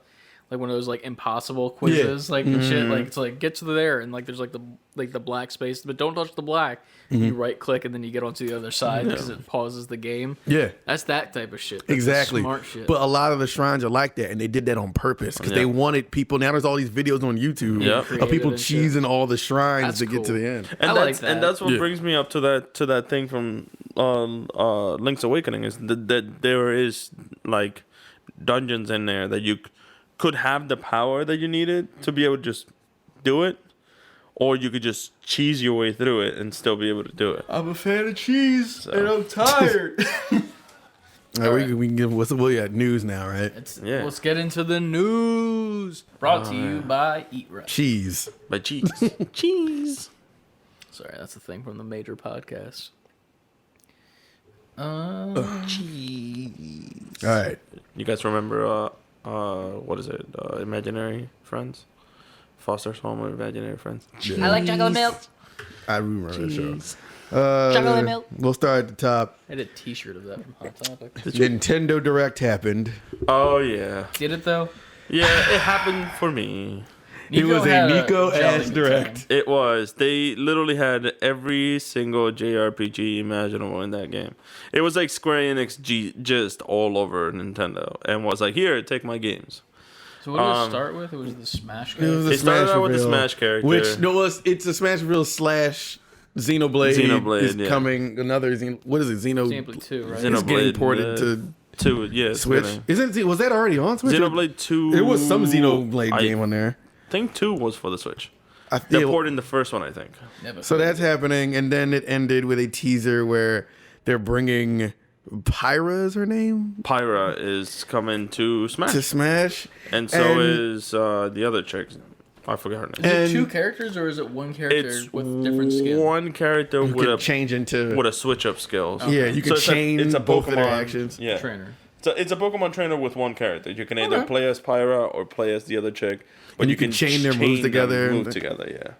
That mechanic looks cool, but of course, as the internet always does, I was like, anime swords. Yep. They keep doing Anime this. swords. I'm done with the anime sword and I told you that characters. too. I was like, you were like, we were talking about it like off mic and everything. We were like, what is it gonna be? And I was like, probably it's gonna be another anime sword. And you were like, nah, we just have too many. And I was like, it's probably gonna be I thought another. they were anime sword. done. I feel like they just See, need to add one more. they It's were like- Trunks from DBZ. Yeah, right. that would be dope. That would be dope. But But I his mean, origins were not video games, Chris. you do have Chrono Trigger. But in reality, though, I really like Pyra. I like the Xenoblade Saga series. It's really good. No, And I can't, like, I understand the whole, like, anime swordsman, but I think I'm gonna, like, play Pyra, no. because... She seems cool. Like Yeah. you can do a bunch of crazy sword shit while transforming, chain it into the Yep. other chick, and she seems like if you master her, she can be dope. Right. I don't want her though. Like, I don't. We wait months for another reveal, Yep. and it's just like, It's another... like what I thought was going to happen, because as people know, I've been campaigning for Crash forever. So when they announced that the new Crash has been ported to Switch in March, and we're getting the upgraded PS5 version on PlayStation, Yep. I was like, I see what they're doing. They're going to put Crash in when they put Crash 4 on Switch. So when that got announced, and then this got announced, I was like, perfect. It goes hand in hand. Nope. They're going to put Crash on Switch, and they're going to use that time to put Crash in Smash Brothers. So as this came on, I'm like, no lie, I'm on the couch watching the direct. I'm texting y'all hype and shit like the direct. I'm watching it. And then I see the Xenoblade thing. I'm like, all right, whatever. Put a Xenoblade game on Switch. And when what's the name of the blue character who walked up to Pyra before the reveal? Oh, no, not I Shulk. forget his name.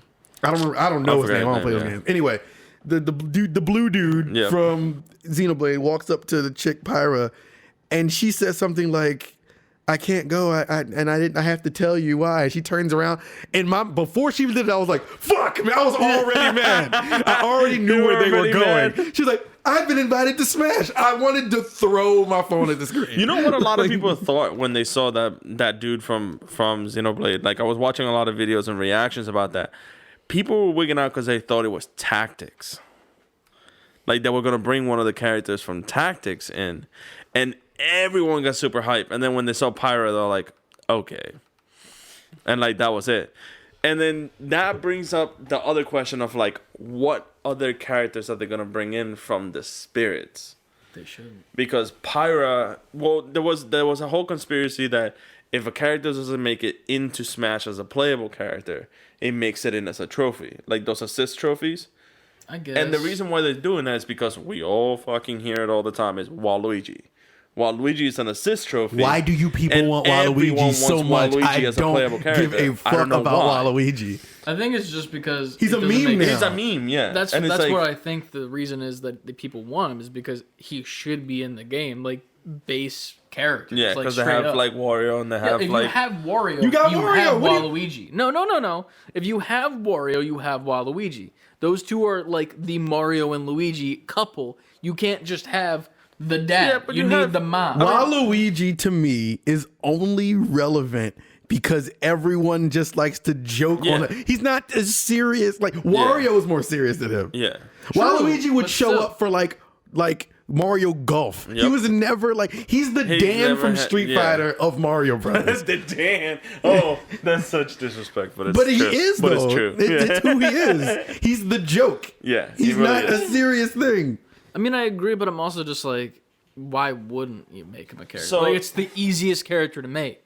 Like, you straight up just rip Wario's, like, all of his shit that he does, and then you just make it for a tall, lanky, Scooby-Doo, shaggy-looking man. The thing is unfortunately, Waluigi, in every game that he's been depicted, outside of just, like, Smash, he doesn't have anything that stands out for himself. He's just a straight copy of Luigi. He doesn't even a straight copy of Luigi. So it's like, yeah, but the thing is that he has to be a worse version. Yeah, a worse version of him. That's the thing. Don't even make him worse. Just make the moves different. Just like different animations, but the same thing.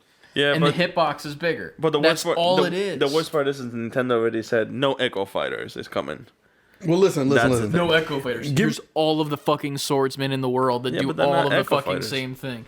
Hey, here's Kirby who does the same thing as Ike. Here's Ike who does the same thing as Kirby does the same thing as Ike. Yeah, he does the fucking up down sword thing. Oh, literally, it's a carbon copy of Ike. Except for it has a forward but he doesn't have projectile. A sword. Like Kirby can't do. Kirby has a sword when he does that move. I'm saying that like there's specific things that each character does that are the same thing. Like you're copying and pasting. So why don't you just copy and paste? If that's the case, then there's mad characters who have that up sword move. Exactly. Yeah. Cloud does that. The fucking fucking swordsman does. There's so many characters. Let's just get rid of the swords. Either that or fucking putting characters. Like that's the thing. Like Link, you can have a sword. But my question comes now, and this is something that I am predicting, and I'm saying it now. Shaggy from Scooby-Doo. No. they brought Pyra and whatever the hell her name is to a playable character, and they used to be spirits that you augment your characters or whatever with. There is one character that if Nintendo continues on with the sword users and so on and so forth, the one that I see them either using, which we all want, is Crash. But I see them bringing in Zero. He makes the most sense. They're not going to put Zero in there. Shrek. I don't think they're going to put Zero in there. I think that they got their Mega Man shit out the way, and I don't think they're going to even open it up. I just feel like there's creative characters. I'd like Zero in there because I'm a Mega Man X fan. Same. But going to Chris's point, I could Right. see the no. I could see the That last. would be dope, though. No, Donkey! I would And then be he just just comes in as and like, angry. just- I It's would a be- special. I would It's be a smiley no, smash, dude. no. I would be because there's a limited amount of slots. Now there's Yeah. only 2 characters. Two left. characters left. Now Last character is gonna be Crash. I feel like that's the thing. I feel like the last character to go along with y'all's original point is I feel like they're going to surprise people and they're going to bring Waluigi in. Yeah. I feel like they're waiting. that's the Yeah. comeback story. To Yeah, exactly. I feel like they know they have good faith there because Yeah. everyone's been begging and they keep shutting it down. Shutting it down, and then the yeah. last one's going to be him You know, it'd be even better. or is if- or Gino because everybody's Gino, like everybody hyped wants for freaking Gino. do Gino as the first of the 2 to come, and then the second one do a debate like you did with Banjo Kazooie. Oh, yeah. And make it look like it's Crash, but then like Crash rips off his skin Scooby Doo style, and it is Waluigi, and he's the last character, and we don't get Crash. On that day, I'm going to physically call him and be like, let's drive to Nintendo. Come on, Dude. fucking you up. And I'm fighting everyone. You're welcome, John Nintendo, I am for the fighting- greatest fucking meme of all time. I am going to fight everybody You that just got day. fucking pranked, bro. Ashton Kutcher is just gonna come behind the. You just got pranked, bro, and it's just Waluigi. I'm like, Ashton Punk has been over everyone for is years. Waluigi. They're just taking off their Yeah. skin masks. It's Scrappy Oh, Doo God. is And here, then and he just takes it off. next time we turn on Smash, every character's Waluigi. Yeah, every character's Waluigi. April 1st. Give me the Scooby Doo I don't know. gang. I just like He's just a changeable character, like fucking Pokemon trainer. Exactly. it's like I honestly don't know where they can go now. Like I would say Zero just because I would like Zero to be in there. I'd love Zero to be in it. I just don't feel like they're going to double down that hard on Mega Man and Mega Man Odyssey. I think they had a great idea because they started taking 2 people from a franchise, like Cloud, Sephiroth, Yep. Ryu and Ken. Yep. To me, it was like they had Sonic. I was like, isn't the obvious one like Knuckles? He's the fighting mascot Yeah. character. Which one would they choose? Would they choose like the Knuckles that we know from the past, or would they choose the newer Knuckles where he's like swole as fuck? They would choose They classic would choose Knuckles. classic Knuckles. Yeah. But I'd like. I remember the swole back one. then, I mean, even you could technically do the Incineroar as that. Yeah, true. The fire Pokemon, just like Yep. just Knuckles. put it's just a Knuckles' head in reskin, it. dude. That's it. they could reskin Incineroar and make him Knuckles. Yeah, straight But up. I think to me that was like y'all aren't. He's right there. Like Yeah. he's a fight, but they made him a trophy assist. A trophy thing. assist. Yeah. And the Geno thing, I don't see happening because they made him and me. Me. Yeah. That's the Tails thing. in it at all? Tails, no. Tails, no. So he could technically be a character. That could be It a would thing. work pretty well with the flying thing. It would almost be like Jigglypuff, like Yeah. and like Kirby, how they float up Yeah. and stuff. Like you use his tail. Because that's the way that he would fight when you play him in Sonic Battle Network. But Battle too. I think. before all of that though, it's like you have every single main mascot. Yeah. Why are y'all waiting? Where's Crash? Yeah. Why are you not? And he has know. a resurgence. He had He the does, Insane yeah. Trilogy and Crash 4, and they're both coming. They're on And Switch. the new games coming out too. The NCTR. It's like, where is he? Like he's an obvious. He's almost too obvious. I feel like that's the problem is that he's too obvious. Too obvious, yeah. Like they'll end up doing. It's either like, that or they don't have rights for it yet. Because what? Didn't Xbox just get rights to Crash? If they could jump through the hoops and get Cloud and Sephiroth, and you can't get Crash, I don't think that was a jumping of hoops. Because I think literally Square Enix was like, hey, here's this. but Cloud. Because they wanted people to know about Cloud before the game came out. But even more so, Crash isn't even pinned down by Sony anymore. He's on every console. Yeah. He's just what is it? Activision? No, he's a Naughty Dog. No, not Crash hasn't been Naughty Dog since Crash 3. Since Crash 3. You're right. He went. He's like Vicarious Visions, Vicarious and Visions. Toys for Bob, and I think the Umbrella is like Umbrella, Activision. yeah. So it's just like where the fuck is Crash? Like how do you not? How do you not? Yeah. I just, It's the next one's just gonna be like Nathan Drake. I'm like, fuck this. all right, Fuck what- you guys. what would be- PlayStation All Stars. we have And I'm done two, at that we have point. two characters to choose. One would It's be fucking Ellie. Like this Ellie is coming next. Oh God, no. Let me ask y'all to pick 2 of the characters that you would want to be the last 2, for sure. Because I want to actually hold this prediction and then look back to it in like the next 6 months when Nintendo decides to drop the next 2 characters and be like, how close were we with our prediction on that? Crash and I think it's just Crash Waluigi. It has to be those two. I don't want Waluigi, but I'd accept him as long as somebody else, as long as like Crash is in like one of them. Within them. Like I'd be like, all right, well I'm done. The only people when this game came out, Right. the only two characters that I wanted for sure, and I remember when they had like the suggestion box, you can go on like Smash.com and like type in who you want, and that's where they were getting all their information on who they should put in. I wanted Banjo, I got him, and I wanted Crash. Those are the only two that I wanted. Everybody else for me was just a bonus. Just like Miss Pac-Man. See, Yo, the two that I can Miss Pac-Man. Or one of the ghosts or something like It's that. just gonna be like the car The from car, like yeah. Daytona. Remember that arcade car, the Daytona game? arcade. Roger Dude. Rabbit. Oh my god. The car from Roger Rabbit. Roger. That was Mario. almost choking on his drink right there that you just heard. It's the last character, just Mario's cart from Carts, Mario yeah. Kart. Mario's hat. Oh yeah, From Odyssey. Yeah, Cappy. That's Cappy, it. yeah. It's just a hat. it can't even do anything because Mario's not throwing him. He's So just it's on just the a hat. ground. You're And just then- fucking a hat up. Yo, Oh, it's just man. gonna be the hat and Waluigi, and then I'm just burning my Smash card at that Yeah, point. man. See, I would say, and like this is just me. I want to say that Crash is gonna be one of them. But Among Us. my two. The reason why I'm looking in here, The my fucked two up part is that's choices. a possibility. Yeah, my two choices is probably gonna be like a third party, like Among Us, and probably a Monster Hunter character. I remember there was a Monster Hunter's not a bad idea. Because I'm thinking that's gonna Monster be a big Hunter thing. was rumored, and Yeah. Ryu Hayabusa Ryu, from yeah. Ninja Gaiden. Ninja Gaiden, yeah. Was and the Doom guy. Yeah. Those three were like heavily rumored. So like if I were to have put my choices down, it's probably gonna be Monster Hunter guy, and I would put my $20 on Doom. I don't think Doom's in there. I, I would think like you get Ninja Gaiden. Ninja Gaiden They before did, you get Doom. It in the style like Mr. Game & Watch, so it's like in the old In the style. old style, That'd be version of dope. Ninja Gaiden. That'd be And it fire. was like I think it's 16-bit for that game, right? Yeah. So if it was 16, Well, it was 8, and then they went Was to it 8? 16. Yeah. It started out on like NES. Yeah. Okay, I think I'm thinking of the one that I played in that pick 10 at my dentist office. Well, yeah, because it That- originally Yeah, it became originally, 16. Yeah. Dude, I want the 16-bit version because I think that's a little bit smoother. Do 16-bit and then like have him do like the flips. Oh, The dude, flips, that would yeah. be- That'd be fire. I You give can you like that. just steal the animation straight up from that game. Oh yeah, man. Remake it and do it Game & Watch style, like where he's like like going to slower frame rate than the rest of the people. Boom. You Yeah, got like me. yeah, Miles I Morales, let's go. I would see the Monster Hunter guys, and could work. definitely Would it be a Doom. monster or would it just be like the guy that's in like the fucking I can movie? see It I would can just see be I can the see it guy. being a Monster Hunter, either one of the guys, but you could choose a different weapon style depending on the skin you choose. That'd be interesting. Same I as would you almost would want do that to with- be like a down B instead.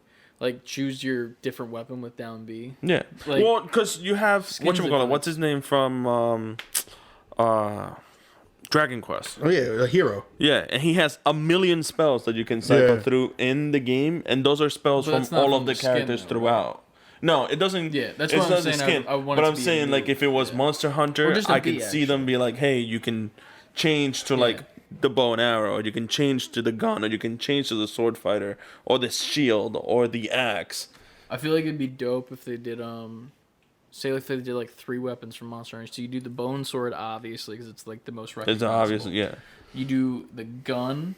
I and would then just do think I would just do the no, claymore. bow and arrow actually. No, bow and arrow, and then you would do the third one would be the pike. The That you pike, can like yeah. flip with. That would be like the 3 weapons Yeah. that I think would be the best. That'd be and fire. at least smash. I 'Cause, can- like your up B with the pike would be like the move where you like Where spike you it in the spike ground it, and you yeah. like launch yourself up. But it would be interesting to see how that would work off the map though, or if it They would worked at just all. let would- them they would do just- it yeah. regardless. Yeah, just What- like in what- midair, like spike Yeah. the air, Yeah. and then I just launch myself up. Because if you Yeah. think about a lot of them, they don't Yeah, make they do sense the from same the thing, yeah. perspective They of go- the. isn't there like a split one of those ones where it has like a rocket on it almost? Like it's Which like one? there's the hammer with the rocket. You have the hammer. But I feel like It's like the shield and sword has like the one thing where you like smash down But and it it has, like, a- explodes on the yeah. outside. Yeah. I feel isn't there like a pike with that too, where it has like an explosion at the bottom? Oh, like the rocket? Like when no, you, like, that's do the the- lance and shield. No, like when you do like with the pike, I think there's like a model of it in one of the games where like if you like launch yourself up with like like the pole vault thing, that like it does like an explosion as you leave the ground, like as like a damaged base I think thing. it might be. But I could be wrong. I've only played World, so I could be wrong. But yeah, I can definitely see them doing, hey, let's put in like 4 different characters by just doing one, and then doing a skin-based skill where you choose the weapon you Like, want. there's a lot of like we said, the ones that were just rumored, we just talked about. Yeah. I remember there was that whole talk about like a Fortnite inclusion somehow. I could see them doing that. With Yeah. like But the who would it Jonesy be? character. It would just be Jonesy. But Jonesy, would yeah. you just use the Fortnite weapons and shit? Like, I would assume that the Pickaxe. melee weapons would be the pickaxe, Yep. straight up, just normal pickaxe, and like you could like probably just swing it regular Yep. with regular attack. When you do the hold over, I'm trying to think what that would be. Maybe that would be like you can a do weapon, you like can a do shotgun. You can do a teleport.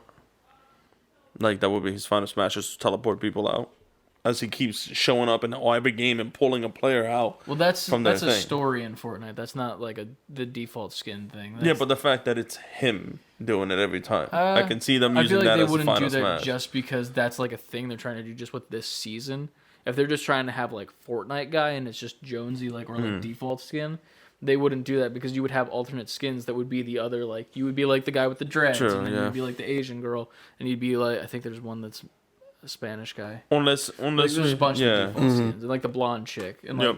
that would just be like the skins. But if it's just Jonesy as like Jonesy, Yeah. then you could do that. But if it was Final Smash, I feel like it would be he would take out his building material. Yeah, it would have And to be then something with the drop it or building. and he would something. crank a 90. Yeah, right. Just That'd be build alright. straight up. That would be dope, And he would yeah. just like bang, bang, and then snipe down from it. That would be cool. And you would have to like hit and the he could still targets. have that like would be actually that you're selling me on that the would, idea. that would be that His would be up a B would be like building up a ramp at an angle 45 degrees. you know what Yeah. I think I could see him being played as a shooter Steve I could do with that. the building Yeah. like building grabbing like whenever you do your spike your pickaxe thing you're like collecting material to be able to like I'd build do that. things. That'd That be would be even dope. cooler if you're like doing the up B and it's like building up at a 45 degree. Like that's if you just keep it going up. Yeah, and you can But then change if the you map. go left and right, say like You if go you like flip back and platforms. forth left and right, that's when you build the 90s and go straight That up. would be cool. That's when you're just like building up as opposed to going at that specific angle. So you'd be like going this way just for the normal move, but then you would do the up B and then you would shake left and right. And You know then how would go crazy up. that would be to change battlefields in the welcome. middle of the battle?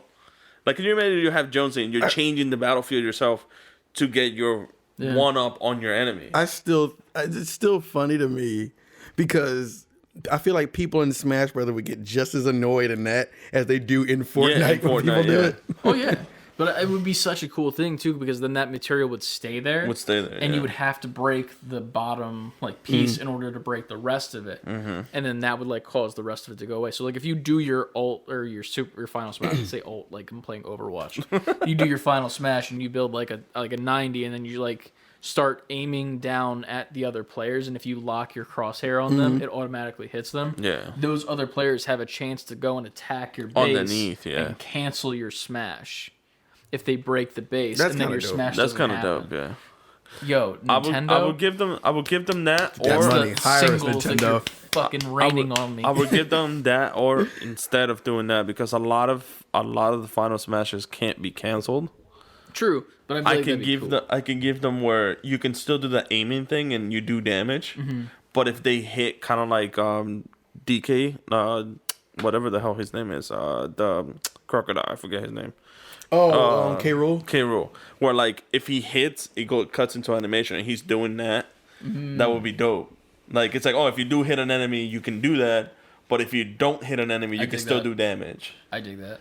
So, That works too. because that would be cool. Because I still think there's some kind of crossover that could happen because Yeah, I still think there's some validity to that whole Metroid going yeah, to I think Fortnite so thing. too. Yeah. Maybe it just didn't happen then, but I feel like that's still a possibility down the mean, line. Well, If we're moving after If the we're Nintendo moving it, Switch yeah. conference, that was a thing. that was the thing. It was Splatoon JRPGs happened, and Splatoon. Yeah. Yeah, but Splatoon actually looked pretty neat, and the music was actually a bop. I don't know if y'all like the music I or did. not, I because you were fuck too with busy it. phase palming of how stupid Splatoon is. Like, I wish I was more into Splatoon. I Yeah. don't think Splatoon is bad by any means. Yeah. I just never got into that world. No. But when I saw Splatoon 3, it was just like what? Like, Why? this, like, One thing I noticed that was weird too, and I mentioned this to the Haptic guys because I was watching their stream of it because they decided to stream it when it went live. if you look at the logo, it says Splatoon, and then like the goop has like the 3 in it, but like the goop is covering the 3 in a way that makes it look like the 3 is an 8 almost, or like a different like character, and it's being like covered by the goo. And if the goo were to move, it would say something different on it. So now I'm thinking like, what if it's like a B, you know, like the letter B, and like they're gonna wipe it away, and it's not Splatoon 3, it's like something. I don't think that would be a good idea now. It's not, but at the same time, I'm like, I mean, that only looks laughing- too Splatoon weird. as a battle royale would be fun though. No. I think Splatoon is great from what it is. Maybe I just need to get into it, but it would be funny to me at the outrage of the people who are dedicated, absolutely. where you wipe the 3 off and it's not 3. Yeah. It's just like some word. Yo, they would be sending fiery Wicked, letters yeah. to Nintendo. Oh, yeah. I just noticed it because I was like, this is weird because it doesn't look like the number 3. Like it looks like it still goes into the goo. It looks like it's just covering it. But other than that, Let's talking about Fortnite. We'll Yes. do that story first because it's not that great. Ryu and Chun-Li arrive in Fortnite. So Street Fighter is now a part of Fortnite. Which Ironically, we loaded up the PlayStation to test a recording. And it was on there. And it Ant's was computer, there. and it was already there on the news page, ready to go Yep. by us, pretty much. Which, So that's Fortnite is the biggest. Like, it's funny to me because Smash Brothers makes this whole. That was known as the biggest crossover game. I still think it's the biggest one so far.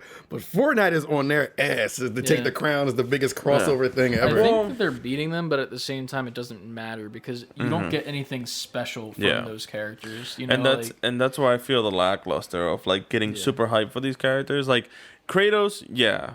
Then like shooter characters, like if I see, you know, like Master Chief, I would have been hyped. Why? Because it belongs in that type of game. Yeah. But when you have like Mando, I see that.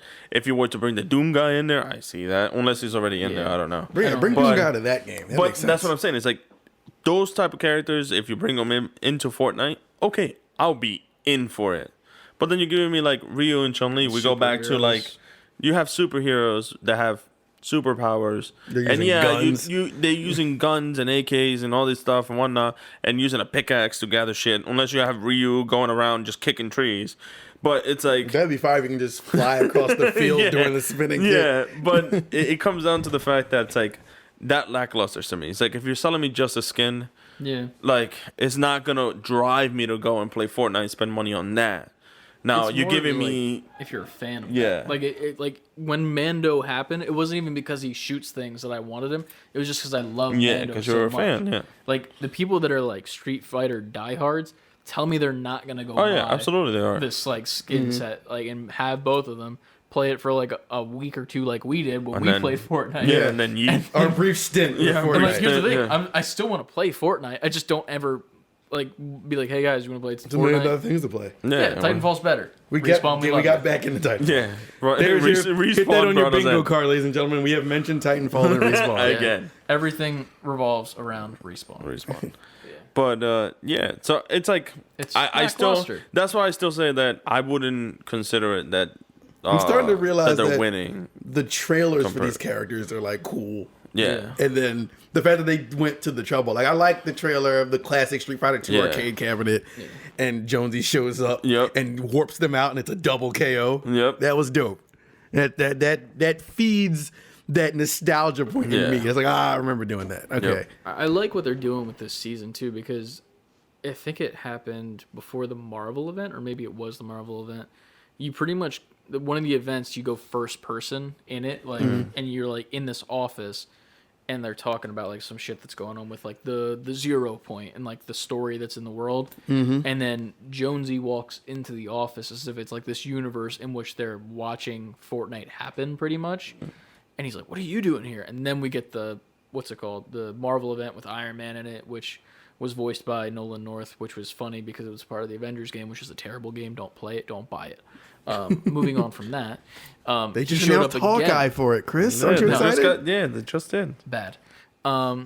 Anyway, but like now they're using this story of like pretty much the world needs these heroes to save it from whatever the hell is coming, which I don't know if it has been like discussed, but like the Jonesy character from that universe is now going to all these universes and grabbing people. That's where Mando came from. That was the start of it, which is also funny to me because they've done Marvel events prior, so it's like they kind of like blew their load early. But now like the Flash was just in it like a week ago from the CW show, which is funny because I think it's getting canceled.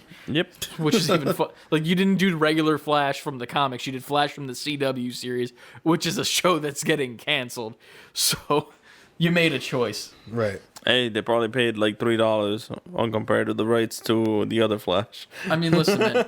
I watched The that license is CW the show for a license, while, though. but like, it was not good after a while. But yeah, I think they're doing okay for their system, but it's like, how long is that gonna last? Who's next? Do you think? Who's next? Who's next? Oh, they've gone For to- me, they're not leaving this. It's not a consistent. It's not a track. consistent So I track, could be yeah. anything. That's I what I'm have saying. no Like, idea. who do you Yeah. want next? Do you think you could see in I can Fortnite see them next? bringing in Doom Guy. Doom Guy? Yeah, because Yeah. at this point, for me, since we don't play it like that, like Smash is different because Smash is such clearly this strict thing they're going by. Yeah. and they already have it planned out. I know who's coming in next. But with this, Mortal Kombat. You think so? Scorpion. Isn't he Sub-Zero. already in there? No. Then I haven't gotten that's the MK. a pretty good. I can see the movie's coming MK. out, Oh, bro. the movie. Yeah, you're right. The movie. Which makes is another sense. time. Yeah, that. That's a segue. Transition king. Yeah. right here. Segue. Into the trailer for Mortal Kombat. Chris the rode movie. here on a Segway. Which I am hyped for. It looks good. 100%. It looks really good. Great.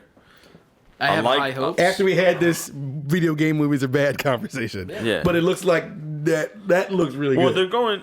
I saw like the glimpse of certain characters in there when they mentioned like Sub-Zero, and when we saw Liu Kang, I was like, they're not basing their thing on their games, or they're not basing their thing on like their like previous movies. They're going with like legit their Yeah. thing.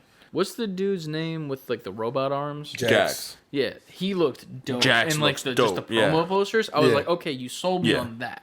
Right. Like just because of how cool he Yeah. looks in just the promo poster, Yep. I'm down for the ride.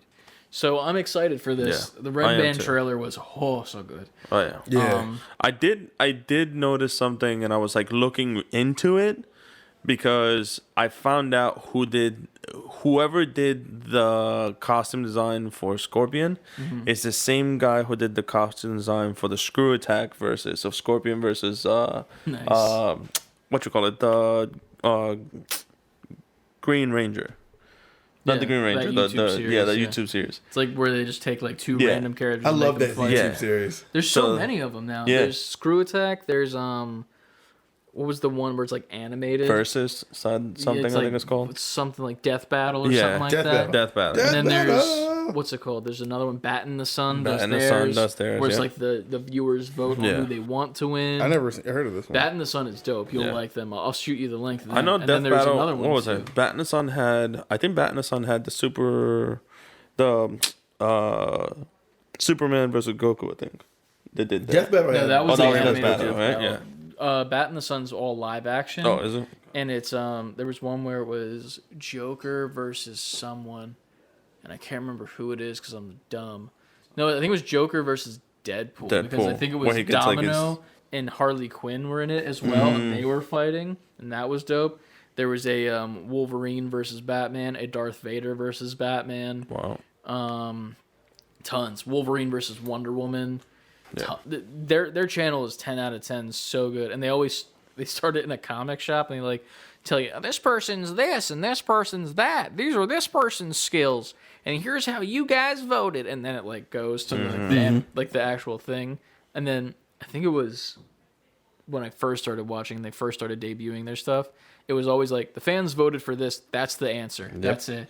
And they got to one like video where it was like so close they had to do both endings. Yep. Oh yeah. And like now they only do both endings. Like Yeah. they'll always be like, this is who won the vote. Tune in 3 days for when we put out the alternate ending where it's like the other person wins. And I'm like, bro, you're just making more work for yourself as of this point. To That's be another fair, video Yeah, it's though. They another probably video, waiting yeah. another set of yeah, views. all they have to do is just be on set and film a little extra. But like honestly, 10 out of Yeah. 10 content. But, Yeah. So I'm excited for that, knowing that Yeah. costume designer's in there, because we're definitely gonna get some quality stuff. Yeah. Because on that Screw Attack battle, like Scorpion looked badass. Yo, Sub-Zero fighting the Scorpion, and when he cuts the When he blood cuts out, the blood out, freezes the blood, grabs it, and comes like. It was like I'm Yeah, you got I was me. in. I'm Yeah, in. I was in. Let's go. Hell yeah. When Liu Kang does his is it Mortal Kombat 2 fatality? Not his fatality, but he summons the dragon. Summon the dragon, yeah. When I saw that, I was like, that's the dragon from the logo. Like, I'm in. I got me. That's the thing. That's the thing. I love how you like did a Mortal Kombat. Yeah, he did. Because what was his fatality on that one? It was just like the top half of his body would turn into the dragon, right? Or was that the first? He would turn into the dragon and then bite half the body head, off. Yeah, That's so good. that was really cool. Yeah, man, I'm excited about that. It looks competent. I think that's Yeah. why I like it so much. It doesn't look that- like, oh, here we go. Yeah.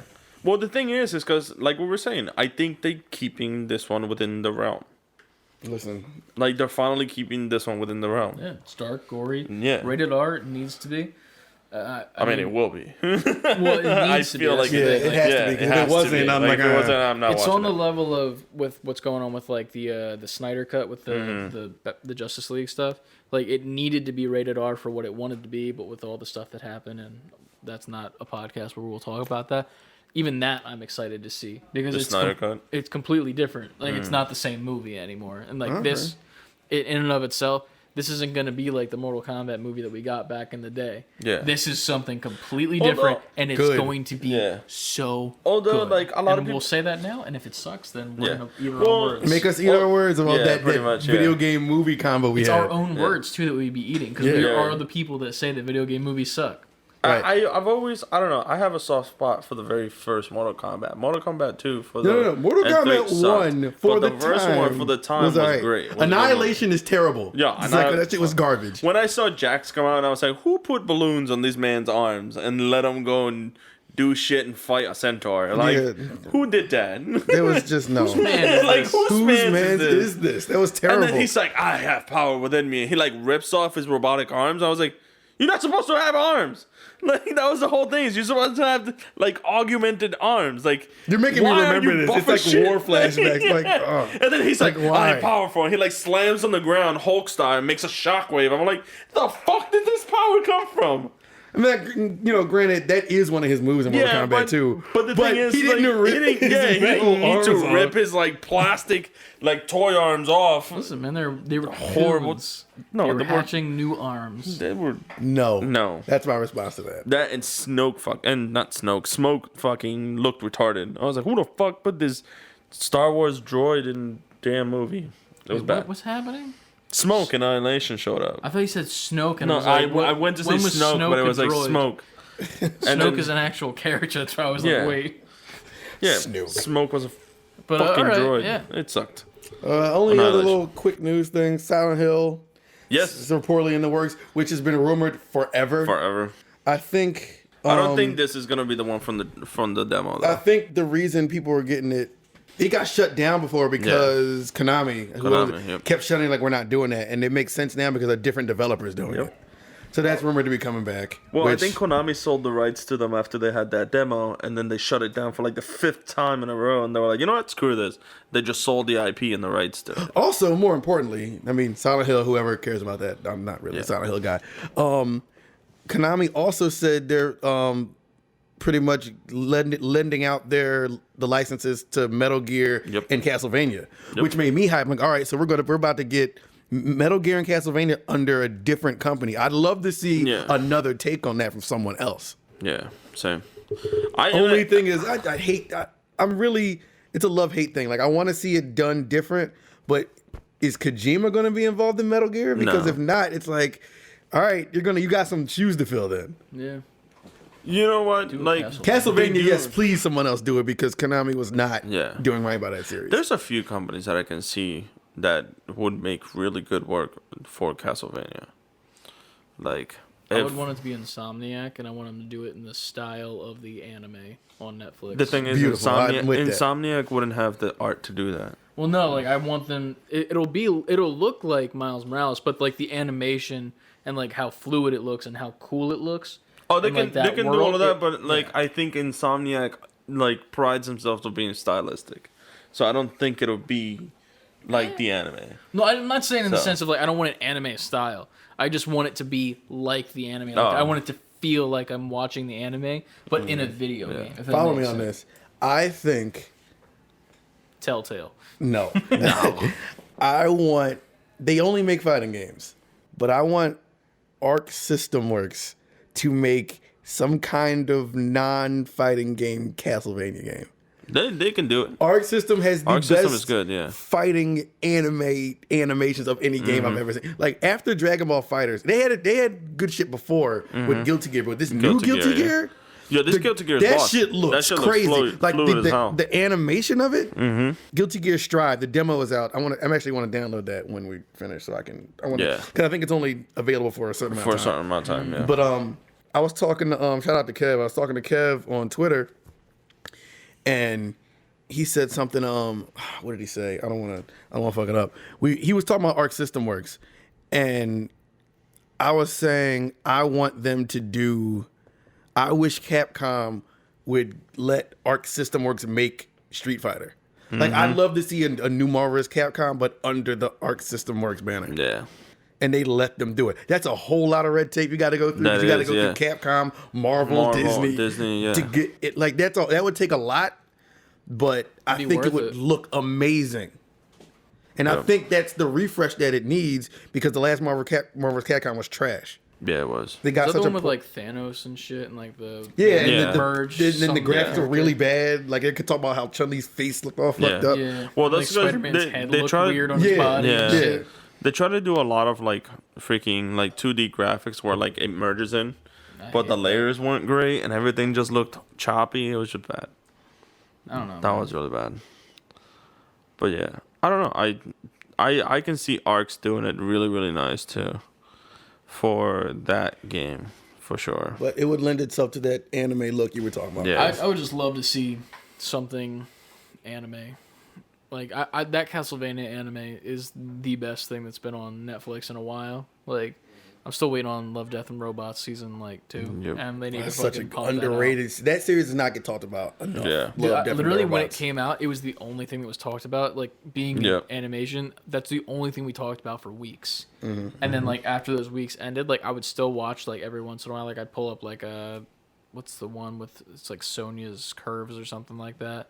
And it's like the one with like the girl who takes over the monster, but then there's a whole twist at the Mm-hmm. end, which I'm not gonna spoil because if you haven't seen it, go fucking watch it. It's so good. And then the It's suits, Love, Death, and Robots, right? yeah, Yeah, Love, Death, the- Robots. Right. That was my shit. Like I just stumbled onto that. I Yeah. think me and Adrian was like just chilling, going through Netflix, and she's like, "What the hell is this?" And we turned it on, and at that point, we just watched them in a row. Every like, single one, man. The so only good. ones that I'm not like a huge fan of are the live action one with Topher Grace, which it's not bad. It's just that I'm like, it doesn't feel like it belongs in this series, like with the freezer and like the world going on pretty much in there. I was like, it's VFX. Yes, I get it, but it's not this. And then I think it was the Hitler one. Like I liked it. Where it was like a simulation of like what would happen if Hitler died instead of living, and it was like different situations of how he died. And I was like, this is funny, and like I get what you're trying to do, but like I was also like, it was so repetitive, like it just kept happening, and it was like the joke was dead to me after like the third death, no Right. pun intended, from death. But everything else in that series, like the three robots, that one in and of itself, that was my first one, and I don't know if you knew this, but every single person got a different order of the episodes based on their Netflix watching Really? like habits. No, I didn't know like, that. They would be like, oh, this is what you watch. This is the order you're watching it in. There was like a specific amount of like orders you could watch it in. My first one was the three robots, and then like a couple other people's. Theirs was the yogurt one, and then some others were I think it was it wasn't World War II, I don't think. It was like the Russia one where they were like being surrounded by like the monsters and shit. And it was like that one was lit. First of Yeah, all, that one's dope. the way that ends with like the music and the bombs getting dropped on. Oh fuck! But yeah, One that always springs to mind we already talked about was the farmer mechs. yeah, suits. That one, I remember I was laying in bed and watching it, and by the end of it, I'm sitting up like this. This looks It's so good. good. It was like almost. It reminded me of the style of the game Firewatch a little bit, Yeah. mixed with Pixar. Like Right. if Pixar and the people who made Firewatch came together and decided, hey, let's make a badass cartoon. and then like teased us with a game, but then never gave us it, and then I cried myself to sleep. But that's pretty much the gist of that. What? You know what I was thinking? It's like I haven't watched Love, Death, Robot, so You're bad. I kind of You gotta watch blanked it. out for a minute there. No, that's fine. But I really, the reason why I blanked out is because I want to watch it. That's so I was worth like, your time. spoilers. They're very, very So. short. Like you can binge it in like a night. Yeah, Not tonight, obviously, because it's almost 11:45, We've been together absolutely. for 12 hours. and we still have to play games. Yeah, which is fine. But no, it's how can I say, like it's an interesting show, and like I think I saw the first episode. Don't remember it too well because again it was like a long time. Well, like the first like. You don't know what the first episode is. It changes for everybody. You missed that part of the conversation when you blanked out. What do you mean? You really did blank out. Yeah, it did. So like I said, it bases the order of the episodes on your Netflix Oh, it does watching. it? Like so, Okay. like it'll be like, oh, this person likes to watch things like this, and then it'll change the order. And there was a Oh. specific set of orders. So like everyone's see, first I didn't episode know that. was different. okay. You would have if you paid attention to the conversation. Welcome to the Save Before Quitting podcast, episode 20. Level Listen, up, gamers. it was the fact that you were talking spoilers. So I was like, oh, I let me just like wasn't. I blank didn't out for spoil it. shit. Yes, you did. I didn't You were- spoil shit. You were talking about mechs and whatnot. There's and, mechs. That's all I said. yeah, well, that's spoiler for me. It's not. There's literally an episode called Suits, and you walk in, Yeah, and they're it ruins literally just nothing. in mechs straight away. It ruins nothing. All right. Because there's an entire story. There's That literally goes- an okay. episode in which yogurt, a little container of yogurt, becomes sentient and becomes the leader of the world.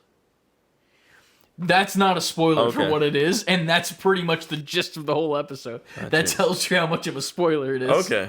It's very well written. Like we're us saying what the surface level of what it's about has nothing to do with how much it trickles Yeah. down and Oh, becomes okay. what it is. See, I thought it was more like what's the other show? Black Mirror or whatever. Oh no, not at all. Oh, okay. Black Mirror. It's like Black is- Mirror in a sense that it's a different story every time. Yeah. No, okay. It's a different story that none of the stories connect to any of them. They all just have one thing in common. It's either about love, death, robots, or all of the in between, Right. Okay. or a mixture of them. Oh, okay. Another one I forgot about, the one with the girl, the stripper girl, where she's like running from the guy. Yeah. That one fucked me up, man. The Plus, I was story's- watching it in the lab, and it's very risque because there's some scenes with like tits and shit, which isn't really risque, but like when you're watching it in a college and you're watching it on a projector, and then there's just like this like I think she's Asian woman with like makeup messed up and her tits are out. Not a good look when the security guard walks past the room with windows. They're watching naked Oof. people Porn. watching butts. Listen, man, what do you think hentai is? It's animation. So That's what my teacher used to say about games. Sure. I told you that about Overwatch. Apparently, some dude who was in the IT department, we downloaded Overwatch on like 4 computers because we were playing in like break times, and he uninstalled them from all the computers and told our professor, who was like the head of the animation department, he's like, yeah, all these kids are downloading games to the computers, and the professor literally looks at the guy, he's like, hey, what are games made out of? And the guy's like, what? He's like, what are games made of? He's like, I don't know, like characters. He's like, no, animation. This is the animation department. Them playing games is pretty much research, straight up. And then Valid. like he's Teaches like, cool shit. And like after that, he's like, you guys got to reinstall Overwatch just so you know. And I'm like, sweet. That's dope. He's a good dude. Oh yeah, he was the best, man. I love him. so Shout out to Kirk. now I have to watch Love, Death, and Robots. Yes. But there is another show that I want to watch now because of like the news that we know about it. The Last of Us show. What about it? Who's gonna play Joel? Oh yeah, it's the Mandalorian, bro. Can't escape Star Wars. Yeah. Well, I mean, technically he was in Wonder Woman as well. He was, yeah. And he was also in this weird like Netflix movie this year where it was like Spy Kids kind of, but like not. And then Lava Girl was in it as Yeah. well, and he was the dad superhero in that. I guess he's just good at playing dads. I But think that's so. the Yeah. meme. Like, He's his playing. thing. He's like playing a dad that's trying. yeah. In Mandalorian, he's taking care of the Mandalorian, yeah. child, little baby Grogu. And then in fucking Last of Us 2, he's going to be taking care of little Ellie, which also, fuck all the people that were giving shit about the girl that got cast as Ellie. Yeah. Y'all are fucking idiots. Yeah, I understand that. She didn't look like Ellie. She doesn't look like her. No fucking shit. Go fuck yourself. I think we talked about that last week. Did we? The people who are bitching about casting. I think the page of a scout we didn't talk about. But then, yeah, fuck off. Yeah. You're stupid. She's a girl. Leave her alone. Right. She's probably a good actress. She's a great she actress. was in Game of Thrones, Yeah. right? Yeah. I don't know if that show's good. It is. But from what I hear, she was great in that show. Cool. Yeah. That's I'm not a good big enough Game for of Thrones me. guy. Before we get to the emails, I just want to make sure we double back and mention in the direct, they decided to fucking the biggest tease ever. Oh, yeah. When dude walks it up and be was- like, "You've all been waiting for Breath of the Wild 2. It is not here. Yep. We are sorry." I was like, as soon as I saw him standing, I was like, "Here we go." He's like, Nope. "Breath of the Wild 2 is not happening." I was like, Yeah. he's like, "We are sorry. We'll show you some stuff later." But here is a Zelda game we're coming out with. And they proceed to tell me that one of the worst Zeldas is coming to Switch. Skyward Sword. Skyward Sword. And now, while that game is, as a game on its own, it's fine. But Yeah. as a Zelda game, no. I'm fine. I'm good. I'm kind of just hyped for The Joy-Cons look amazing. because they look dope. The Joy-Cons are great. Yeah. They could have just told me that the Joy-Cons were coming, and I would have been okay. I would have been I was like, happier. I know they're gonna have drift, but guess what? They look dope. I would have been happier if you said, "We're not showing you Breath of the Wild 2. Here's some Joy-Cons." Yeah. Which is pretty much what I got from it, because I'm Pretty not much. buying Skyward Sword No, again. neither am I. I beat it on Wii U. I'm good. Yeah, like I'm I not- don't need to play that again. Yeah, It wasn't I'm a great Zelda game. I'm definitely not playing that game. I played a little bit of it, never finished it. Switched over from that to Twilight Princess, and was like, "This is a better game," and then just played that. All right, let's get into emails. We 2 hours in. Oh, fuck. Yeah. Now we're about to talk for another hour. Yeah. Well, how about we just do this question and then we'll save do- some of the CLDs We'll do one. later. We'll do one and one. We'll hit. We doing it quick or we doing it like actual in depth? What do you think? Well, the one for CLD for no, what's his name is in. No, I feel like we get. Shout out to CLD. I know you listening. We got a ton of questions this week, so Yeah, we we're gonna get back to We yours. got but a backlog. Yeah, we actually got a bunch of. So we got one from our homie Lucas and one from our homie Elijah, who sent one in before. We're gonna do one and one. Mm-hmm. They Just kind to, of go hand in hand, right? If I'm thinking that they're the correct ones, right? They're like the musical. they both had a sense. music question. I think Yeah. we should answer Lucas's music question and answer Elijah's like lesser known games you liked on PlayStation question. Yeah, the underappreciated games. Yeah. All right, sounds good. So I'm looking for Lucas's email. So I got Lucas's up. If you want me to read it. Read it. So Lucas, our friend, shout out to Lucas. He asked us, "Do you guys have an album?" In parenthesis, this isn't the soundtrack to the game that just brings back to when you played a particular game. For example, his is Yellow Card's album Ocean Avenue just brings him back to playing Argent Moon, which I guess translates to Friend of Mineral Town, and he thinks it was on the GBA. And he also hits us with a little follow-up question saying, also, what is everyone's video game soundtrack? His favorite is Mass Effect soundtrack, particularly the third one. I mean, for Mass Effect, I just want to point out that I'm excited for the what's it called, the relaunch that's happening. Likewise, me and Chris yeah. are in the same boat on this one because I've never played a Mass Effect. I want to try that out. I so haven't I'm either, looking so I forward think I'm to that on the soundtrack. same boat with you guys because I haven't played a Mass Effect before. But does everyone have their answer? I for the know first mine. one? No, Are we doing the first one and then we'll come back around for the second one? mean, we for can the answer favorite both. soundtrack of the game, or just do both. Yeah, just do both. my game. What was it? Music Dead. Yeah, well, like Yeah, an what album is that that brings album you back. that brings to it the back game. to a game? Yeah. Jay-Z's Blueprint 2 will always remind me of Vice City because they came out around the same exact. It might have been the same week those games came out. I could be wrong, but it was around the same time. But I remember playing Vice City, and you play a game long enough, you hear all the cues, you know what's going on. So I would just turn Vice City on, turn my TV all the way down, and just blast Blueprint 2 and listen to that Jay-Z album every day as I played through Vice City. Oof. So Wow. now I can't even think of Vice City without also thinking of that album. Wow. That's me for that one.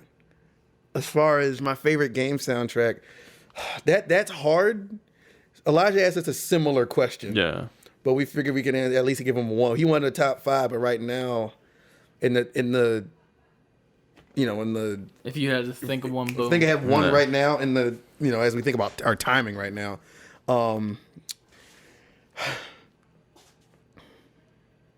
You guys say your first part to this question while I think of. Okay. Well, what's yours? Because So I have like slightly of a 2-part. The first one's kind of a meme because it's like you said not the soundtrack of the game. Yeah. But it was Guitar Hero 3. They actually released album for that. Oh, yeah. Where it was the actual. It wasn't Yeah. the soundtrack. It was actually the actual songs. The actual songs. Yeah. And for Guitar Hero 3, like that was when I first started getting into like good music. If you want to think like. Yeah. That's like where my music style comes from now that I listen to all the time. Like prior to that, it was always just like whatever's on the radio when we're driving places. So like good country, like back in like the early 2000s, not the shit that's on today. No offense to people who like country, but the shit that's on today kind of sucks. It's all the same thing. It's like country pop. Back in the day, you Yeah. get some like Toby Keith, like there's some good shit that he's got. Like there's like some funny music videos. Like what was the one like we'll talk about me. That one where he's like.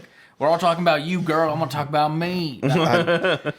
This is all. No, straight up. Like I don't like country, but like, I just remember that song because it was funny as shit. 'Cause it's like talking to like a girl and who's like always like me this, me that, and he's like fuck you. I want to talk about me, dude. Yeah. Like let's talk about me for once instead of you and your shit. Yeah, and I was like, bitch. yo, that's fucking funny as shit. But when I played Guitar Hero, I think I played Guitar Hero 2 first, which was dope. And then Guitar Hero 3 with Legends of Rock came out of nowhere with like the Slash character in it. And it was just such a good fucking time. And they released the album with it. I remember I just had that on repeat constantly. So that's kind of a cheaty answer because it technically is an OST. But if we're not talking about an OST, we're talking about Green Day's American Idiot. So I remember playing that album. Dude, that album top to bottom. First of all, the best song in that album is Jesus of Suburbia. With all of the other songs, it's like 9 minutes long. Cause it's like mini songs into one. I know all the words to that fucking song, top to bottom. Because I would literally take out the booklet and read it because it was like a composition book with I all the remember lyrics those and days. shit. I miss those days. And I remember I was always playing. This was around the time that we had the PlayStation 1 that it came out for me. It wasn't when the PlayStation 1 came out. It was around the PlayStation 2 era, but I had the PlayStation 1. And I was always playing like Spider-Man 1 and Spider-Man 2 back and forth because like, I couldn't beat levels in Spider-Man 2, so I'd switch back to 1. Beat it, feel good about myself, get to the Venom part where it's like, ban it! And I would not want to do it. Go back to 2. But I remember vividly, it was the funniest thing that's happened. I was listening to one of the songs. I couldn't remember. I couldn't tell you. My dad heard it, and he was like, the fuck is this that you're listening to? And I remember he got home from work one day, and he took the booklet out of it. And then while, after work doing that, you get home from work, what do you got to do? Number one thing, take a dump. So he just sits down on the toilet Survey says. and just starts reading the lyrics to all the songs and like interpreting them. And he thinks like it's like some like really fucked up shit for like a kid to listen to. Like how you can't be listening to it, and like takes the CD away from me. Little did he know I already had it on my MP3 player, so he was just doing nothing. Right. But it was just the funniest thing. So I remember getting that taken away from me because of the lyrics of the album. But like that whole album is just fucking amazing, top to bottom, every single song. And I would always play that while like listening and playing to Spider-Man on the PlayStation 1. I also had Tenacious D, Pick of Destiny taken away from me. That movie. Yeah. My parents in their bedroom, they had one of those TVs that had the DVD player attached to it. And I remember I watched that movie so much because I just love Jack Black. And I fell asleep one day while watching it on their bed while watching it. And my dad gets home from work, and it was the part where the lasers were a thing. Remember like the laser escape? Yeah. And how he escapes it Yes. by using his boner to Right. push the button. Yeah. So he gets home right as that scene happens, and I'm just asleep on the bed. And when I wake up, DVD box, not there. He took that away as well. I've had so many stupid things taken away Chris from and me. his boner movies. The boner movies? Yeah, man. I also had Tekken for the Game Boy taken away from me because it was too violent. Tekken? Tekken, yeah. I could see if you were like Mortal Kombat. Like, all right. Dude, Tekken on the Game Boy was the least violent fucking thing. And then that's dude. the That is like true, the yeah. most bastardized version of Oh, Tekken. 100%. It was terrible. Oh God. I remember the Jaguar head dude. We had the kick. Who was like kick straight up and then come down. And it was like, oh, this is so violent. You guys using a sword and slicing people. Oh my God. Damn it, Chris. I lived a sheltered life. You'd had without some mayo. You're without mayo. White guy without mayo. Title of the episode. That's my porn name. White guy without my God. mayo. Yeah, man. I'm not that popular. I'm in the bottom of the bottom of the popularity bottom. section. You're popular with us and our true. listeners. And our, But you got that OST or nah? I do, but my favorite video game soundtrack of all time. Shout out to Did you do AO. yours, or did we just no, go? I didn't mind. Fuck. Well, when you asked me, I was like, Because I fuck thought we it. were going this way, and now I we're don't know. going this way. No, We no, normally then go this answer way. do yours. Oh well. That's my bad. I'll go last with my soundtrack. Oh, I mean, yeah. For the album that brings me back to like multiple games, I want to say is Fort Minor, Rising Tide. Nice. I fuck with Fort Minor. The reason why is because that game brought me back to fighting games and one specific game, Asura's Wrath. Every single compilation on Rising Tide literally brings me back to that song because the whole game is just him getting revenge, getting angry, and just every time he gets his ass kicked, just coming back for more. And that's literally the whole thing. It's like when I used to play freaking Naruto games in my I used to run the game club at my high school, and we would be playing Smash, Naruto, and like Street Fighter and all those games in there. When we used to play like Naruto for competitions, that was like the jam I had in my ear was literally Rising Tide the whole time. I was like, if I'm not like playing as Shikamaru or Lee and busting ass while I'm listening to Remember the Name, I am not playing this game correctly. Literally every need your time. I don't know motivation. why, I but it feel was you. just I how it feel was. you. It just got me so amped every time, like every single time.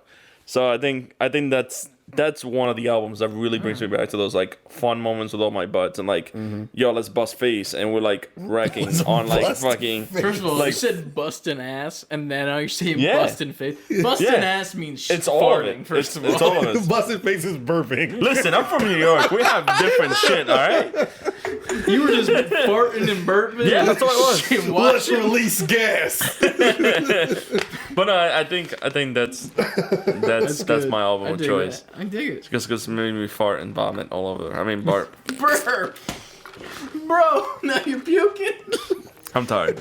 No, I think we're all are. We're loopy. Dude, I'm feeling We're it. loopy. For you listeners, it is 12:01 a.m. Constant Saturday updates. night. We've been together since 12 p.m. Yeah. today.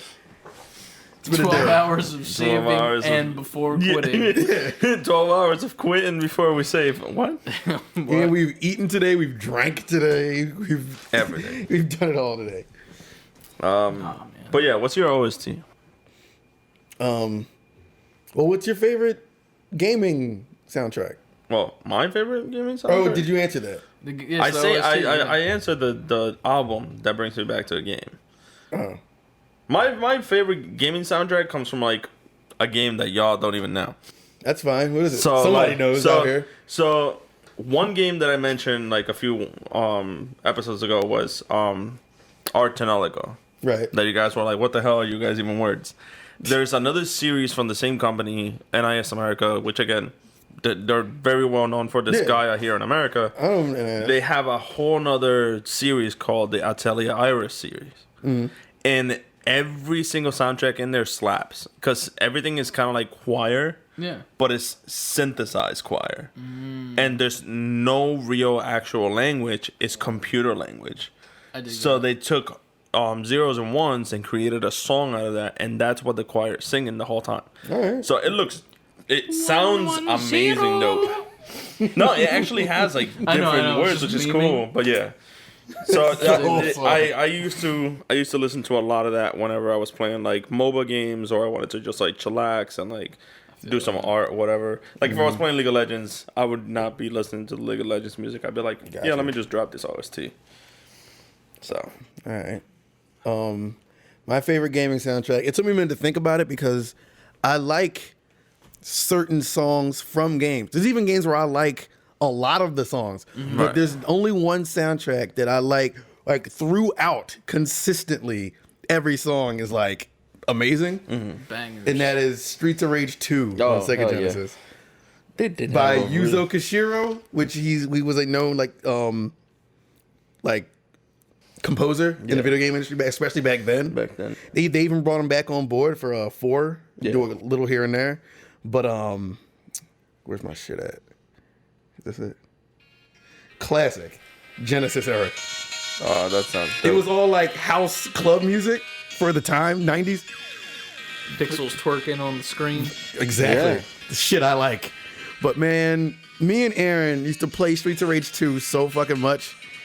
And it never got old hearing these songs. Feel that? It was like arcade level, like, here's the energy of like when you go into the arcade and play a game, that type of upbeat music.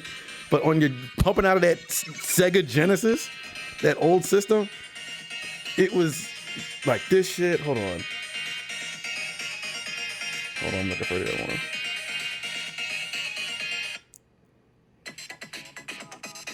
Like it was fucking jamming back then. This brings me back to like the old Mega Man days, when you had like that super 8-bit like music. For some reason, I can just see in my head like driving down like a night street, like a Yeah, Las right? Vegas strip, just like lights passing, Yeah. like the window shoot. Right. Dude, feels good, man. Even though it sounds retro to today's standards, back then, man, like I don't know, dude, that slaps. But they were no hitting matter for the- what. It doesn't even sound retro. It just sounds Yeah. good, dude. Yeah. It doesn't. Oh, that feels good.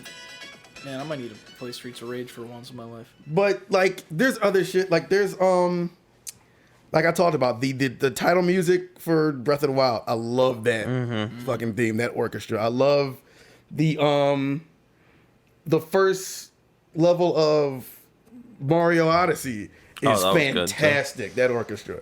There's music in Mario Galaxy that's great. There's Sonic Mania has amazing music. But I think this game just hit after hit, and level after level, it just kept hitting you with great music. Yep. Yeah, man. Every single time that I hear about OSTs and song, I go back to like Sonic with Escape the City. Of course. I like- thought about that, Yeah. but I was like, that's not an entire soundtrack. That's Hey, another they had one. good ones because you had the Pumpkin King, The and Knuckle Pumpkin Hill. song. Yeah, Like, I used to, like, that was another game I can put with a album. I used to play Sonic Adventure 2 and play Eminem Show. Eminem Show. Yeah. That was around that time. Yep. Damn.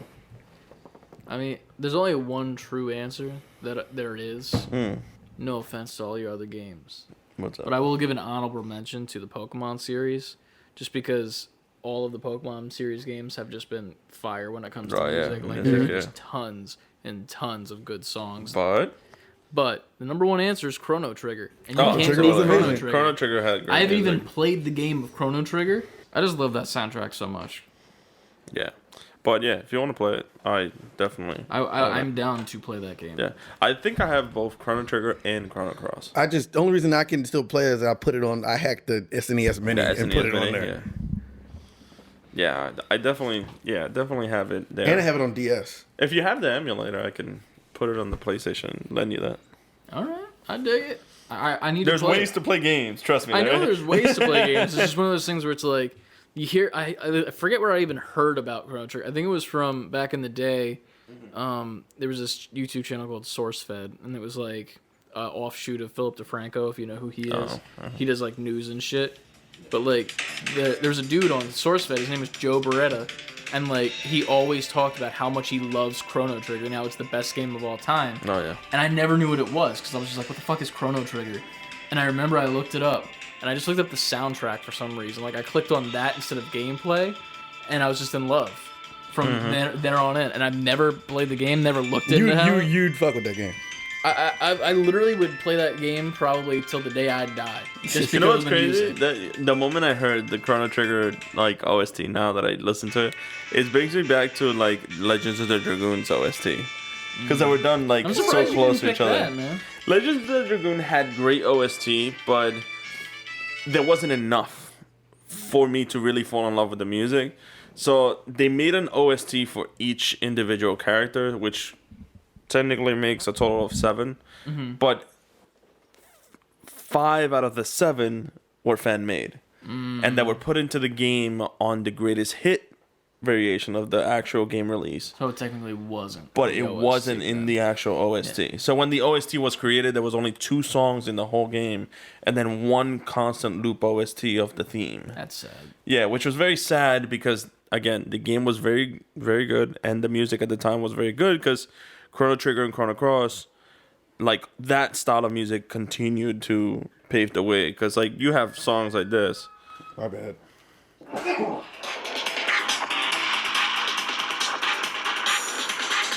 And, like, even that, it was, like, the theme of many RPG or JRPGs was, like, you had that very hard, like, upbeat tempo music. So It's just such a good time. yeah. You know what else had a great soundtrack? Wild Arms, the first one. Yes, Wild Arms was had amazing. great ones. Yeah. There's some good OSTs out there, but Oh, yeah. if you're listening this far into the podcast, we love you. Number 1. Number 2, shoot us an email with your favorite OST. Let us know what your favorite OST is and why it's better than ours, which you're wrong because Chrono Trigger wins. All right, let's hit up Elijah. A question from Elijah, and he will be a reoccurring question. We will be picking a lot of questions from him Came in because he clutch. sent us a lot. A lot, yeah. He said it's a top 5 underappreciated or forgotten PS games. For the sake of time, we may not hit 5, but if y'all can think of any from the PlayStation and PS2 era. Oh, I have plenty. I mean, here's the thing, man. When So- I started PlayStation 1, I only played one game. Micromaniacs Racing. Micromaniacs, which is Which is such Wait, a wait, good wait, game. wait. I'm sorry. Let me read his question in full. Let me do him this Give him justice. some justice, Yes. man. He said top 5 underappreciated or forgotten PlayStation games. The PlayStation and PlayStation 2 combined probably have the most memorable catalogs of video games that I can think of, aside from maybe the SNES and N64. That being said, I feel like there were some great titles that were forgotten about or that were lost in the shuffle. I listed mine, but I'm curious to know what are your top 5 underappreciated or forgotten PlayStation games and why. He has his 5. Again, for the sake of time, I'm just going to read them off. He has a description next to him, but he says, John Carpenter's The Thing, Draken, Order of the Flame, Second Sight, Arc the Lad, and Sled Storm. Yo, shout out for Arc the Lad. That Yeah, was a good shout game. out to Arc the Lad. I No, remember that was that a good shit. game. I love that game. I mean, I can hit 5 because I got my whole collection here on a picture. I definitely can do like the top 3 for me were Killer is Dead. I don't know if any of y'all ever heard of that. So Killer is Dead came out for the PlayStation 3, and it came out towards like the very beginning, and it was like one of those games that's like, yeah, like I went to GameStop and it was like, here's a collector's edition for some sort of game, and I was like, I'm not missing out on that, Right. And I picked it up. Mind you, the game style of it definitely brings me back to like Breath of the Wild now, like the way the art looks. Yeah. But it's like grungy Neo Japan, like cyberpunky game. Right. Like I can't wait to bring this up from my mom's and show you guys and be like, hey, doesn't this look like an actual cyberpunk game you should play? Right. That's all I'm saying.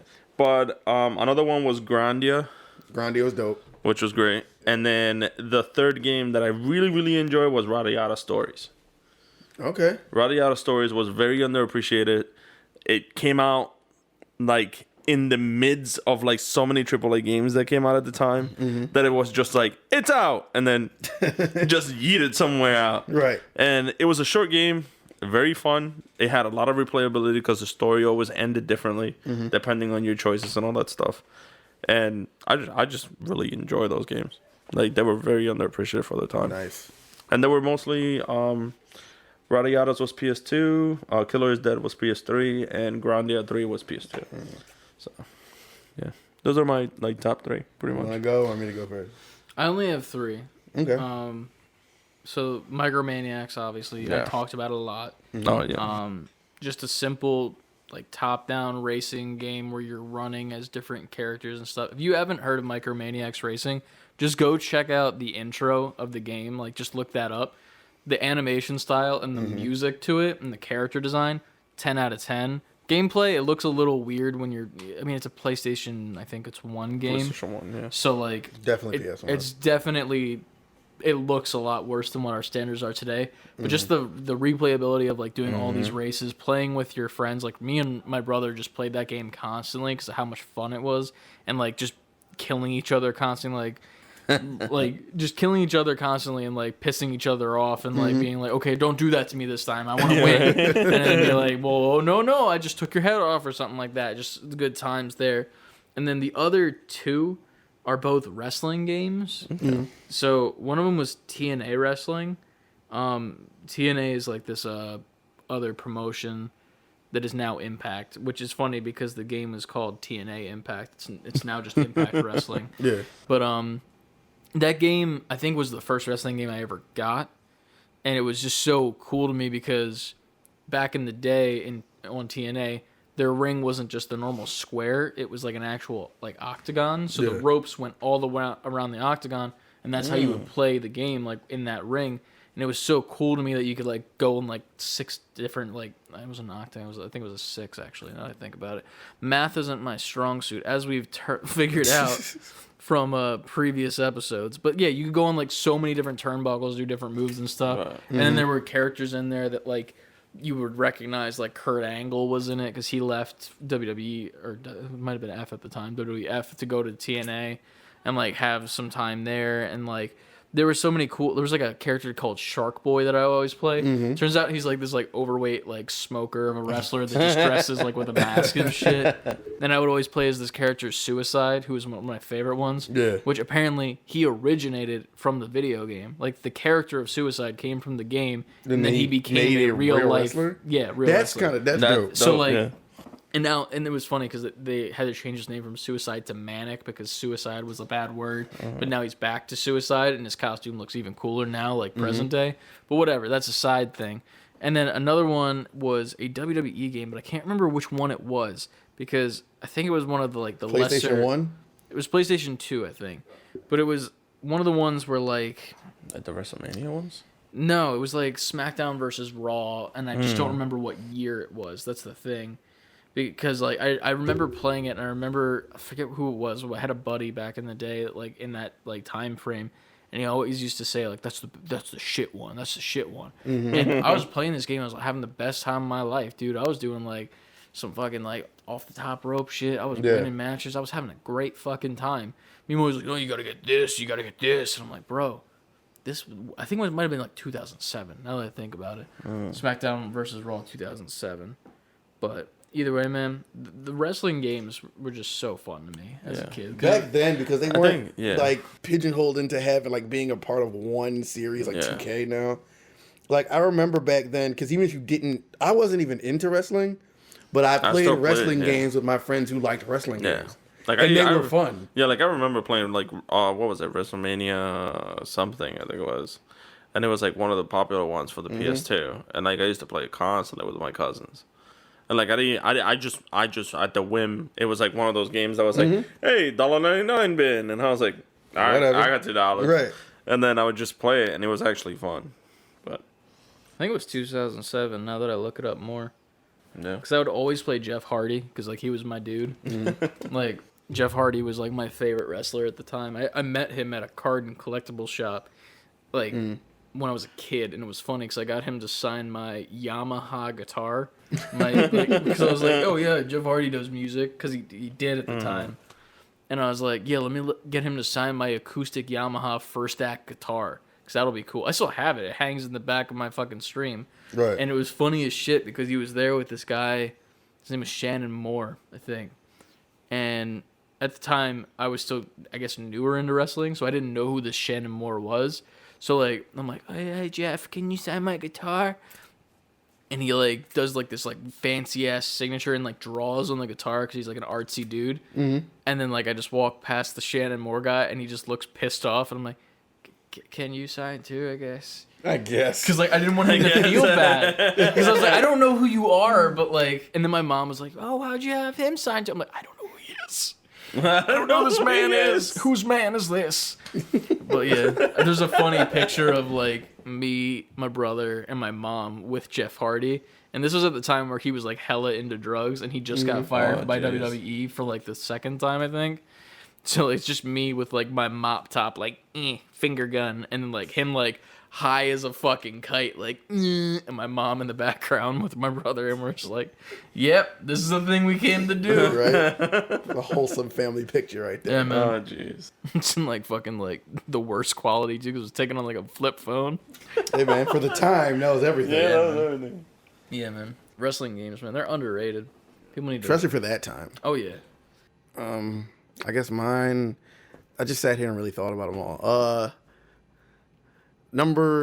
A game that people act like they didn't even heard of, but you might have, Nico. I think we talked about it before. The RPG on PS1, Legend of Legaia. Oh, shit. Yeah. Where you could, like, you hit attack and you can combo. You can combo like, off different moves, and if you hit the right, like, combination of buttons, you would unlock a new art and stuff. Yep. It was so good, and no one played it. No one. I was like, am I the only one who found this game? Yeah. It was so good. There's one copy made. One copy, and I got it. There was a lot of those games like that one. That company, the company that made Legend of Legaia, which I don't remember who it was, like, off the top of my head. But there was so many of those companies that were like underground games. They were like a game that you would just randomly find, and it's like, why is this here? And you will pick it up, and you will find like a select few that got that game. So I don't even know how I discovered it. Yeah. I probably saw it because I had a subscription to GamePro around that time, and I probably saw it in there or something. Yeah, it was a great game though. Hey kids, magazines were a thing in video games. Yeah. Legend of Legaia, that was great. Wild 9 for PS1. It was made by the same people who made Earthworm Jim. Earthworm Jim, yeah. But it was just as insane as that game, like wacky, Yep. the sense of humor, but it was fun as a platformer. Yep. You were this character who had like this tractor beam, and you had to catch enemies in it and slam them back and forth to kill them. That was my shit. Wild 9 was good. Jumping Flash and Jumping Flash 2, which was good. It was a 3D platformer before there were legit 3D platformers. You can go in any direction. You had to complete certain missions within a level. You were like this robot rabbit. So much fun. I used to play with my homie Alex all the time. Klonoa. I loved Klonoa.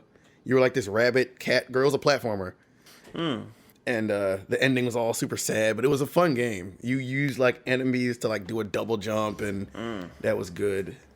Tomba, which was another platformer, was like this like cavemanish dude with like pink anime hair. Yeah. That was really fun. I remember that. And Xenogears Square RPG. Not many people played it, but that was a dope RPG. Good. The story was A1.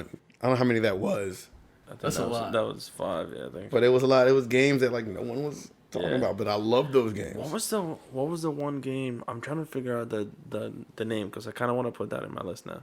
It was the Monkey King. I think I know what you're talking about. You know what I'm talking about, right? You would play as the Monkey King and like I forget the name. Oh, it's another game. Shout out to Brave Fencer Musashi. That was fire. Yes. That game was fire. I thought another one. When you said Wild 9, I don't know what the fuck that is. First of all, I just want to point that out. I'm saying, For- look it in up. my- in Everybody my- look it up. In my look it up. brain space, I was like, that sounds like the title of like a Western movie. That'd be cool if there was a Western game. And then I thought about it. I'm like, there was a Western game. I played a Western game when I was a kid on PlayStation 1. What the fuck was it? Gunfighter: The Legend of Jesse James. I've never even heard of this. Dude, let me tell you, it was a fucking first-person shooter on PS1, and I played the shit out of this game. It was literally a first-person shooter where the reticle was on the screen, and you would just aim at the different like bad cowboys, and you would go through the level, and it was like almost like Time Crisis straight up, where like you lose, you go back to the very fucking beginning. One of those. There are no save points, nothing whatsoever, and the style of it was so shitty. It was terrible, but I played the fuck out of it because I kept losing, dude. And you would always get like the fucking like poker cards to like show like how much you were winning, and they had a little fucking revolver ammo in the bottom corner. Dude, it was a time. Like I was learning patterns and shit for the first time in my life. Gunfighter. The video game training wheels right there. Yep. Dude, just the cover art was so good. And Ryan will remember this if he listens this far. But like just the cover art. I've never seen this before. Dude, I swear to God, it was so What? fucking fun, man. Oh wait, wasn't? Oh man. It looked like this. Like Oh, no, you I didn't didn't- actually see your gun. Oh, my God. It was just straight up like the reticle. The Like they reticle. would just show up like Oh, Carney shit. style. Looks like an arcade game. Dude, Yeah. it was so arcadey and so much fun, and it was like you went to like the state fair with like Yeah. the Yep. the pea That's what shooter it gun looked with the like. ducks. Yeah. But like the little cowboys would just come out and be like, "I'm gonna shoot you," and then you shoot and die. Yeah. One cards- shot, bang. One shot. Yeah, straight up. Like you would have like I think it was like 4 hits that you were allowed to get hit by, and they were all like the suits of a poker like cards, and like a bullet hole would go through a card, and that means that hit point was gone. And then once you ran out, you were done. Start the Right. fuck over. See. Dude, it was so fun. This is what I do. I miss discovering games like yeah. this. Yeah. I guess I indies forgot are what that that is existed, now, but man. still. The game that I was talking about with the Monkey King is called Monkey Magic. Monkey Magic. This sounds. It was like a side scroller platformer where you were playing as the Monkey King, and like you had like a little like magic bar. You could like ride on your Nimbus cloud and shit like that. And you were I think I know what you're talking yeah, about. and you can like like later on you can like learn powers so you like transform into like the enemies and shit. Yo, it came out in 1999. Yeah, 1999 for the PS1. Yo, wait, there's another game I'm thinking of. See, this could Like, be. This is going forever. That was good. Like that Monkey Magic game was bomb. That's another game I'm thinking that's of. a very underappreciated game right there. Monkey Magic. And I'm gonna put in Speed Punks. Speed Punks was like my Crash Bandicoot of PS1. Like my Crash racing. Literally, it was like Oh, I know what you're talking I forget about. what it was made. I remember by, seeing but it was like, the ads for it in Yeah. magazines and stuff. and like it was the funniest thing. It was the funnest thing, and I think I never ever was able to unlock the dog because he was just too much, too bomb. Wait, where's this the game? Another game I was thinking of? Destrega on PlayStation. It was a fighting game. Destrega. And it was like Power Stone before Power Stone was a thing. Yo, Power Stone was. You could insane. jump up and shoot shit back down at you, and it was really good. It was Destrega. Destrega. That was a game I loved. Yeah, I remember that. Yeah, I remember this game. Yes. But there's a lot. PlayStation had some gems in some there if you gems, looked yeah. around. But yeah, man. Now I want to go back and Little unknown bring my name, PlayStation game games. called Spyro. Ever heard of it? No. Yeah. Shout out to Man. I didn't even have the full version, man. I just had the demo. Yeah. shout out to all the Bloody Roar games, which I wish they would bring back. Yes. Yes. I thought Bushido Blade was underrated. Bushido I Blade thought was it was, very but then I underrated. was like, no, this is a. I looked it up because I was like, I played this game. This was really fun, like the wooden sword fighting, and then it's got like a fucking 83% on Metacritic. I'm like, oh, I guess it's not underrated. Yeah. People actually enjoy this game. I'm dumb. Bushido Blade had like one of the first instances of like having that one hit kill like samurai move, and you had to like really get it right. That If turned not- me off to it though. Yeah. Like people loved it, but I remember renting it and it was like It was so one hard hit. to get it done, I'm so in like Street Fighter mode and Yeah. Tekken. I'm like, what? This isn't fun. Yep. There's no combos. That's how I felt as a kid. It was. Oh, Pocket Fighter on PlayStation. It was like Street Fighter, but it was the chibi versions of them. And they have like all these wacky moves. Like it's you could play it as regular Street Fighter, but you could also like you can collect gems as you fight, and you could pick up like I forgot who had the move, but you could like pick up like a street sign and hit him. Then you would knock them all up. Pocket Fighter. Everybody look up Pocket Fighter. Oh my That god! game- I've never heard of that game. Remember Super Puzzle Fighter? You remember that? Yes, I remember that. They made a fighting game out of the chibi versions of the Street Fighter of those characters, Yes. right? Another game. It would come on and be like Pocket Fighter. It was so good. I found my last game, and apparently this is also a loved game, which I didn't know. I thought I just found a gem. Goofy's Funhouse, bro, on PS1. What? I don't think I've ever played It's that. rated 97%, and it's 5 out of 5. Not even joking. Goofy Disney Goofy's Funhouse, like straight up, it's literally just his house. And it was like, you know, That's it. Yeah, no, right, that's it. it was Just like the his Goofy house. cartoons. Like it was like straight up, like you would have like all these mini games in his house, like they were Minnie like Mouse? like the Goofy sports and shit. Like you would play like sports, and then like I remember there was this mini game where you would make fucking pancakes like on the griddle, and like you would have to like cook them. It was like a cooking simulator, Cooking Mama. but inside of this like game. And I remember that was like the first time I learned how to make pancakes. It was like you gotta wait for the bubbles to pop on the top and shit, and like you would have to fucking wait or else you lose, get fucking wrecked, start over. And there was just so many mini games in this. It was such a fucking good time, and like I don't know if there was a story or anything, but like the whole time, this was around the time that like I first saw the Goofy movie and shit, and like extremely Goofy movies. So I was always like looking around for like Easter eggs, and there were like Easter eggs in the game of like Max being an existent person, and like you would always like, me and Ryan were always like, where's fucking Max? We gotta find Max. He's definitely in the game. He was not in the game. Broke your heart, didn't it? Well, no, like we never figured it out. We were just like constantly looking for him, you know. Like we were just like, he's gotta be here. Like, come on, man, he's a skateboarder. But like there were so many cool things in that game. Oh man, that game was so much fun. You played third person as Goofy, walking around in his house, just doing everyday tasks and shit like that. See, that's and they were all in mini game form. Apparently, that was a fucking game that people loved. But we played the fuck out of that game, dude. I love it.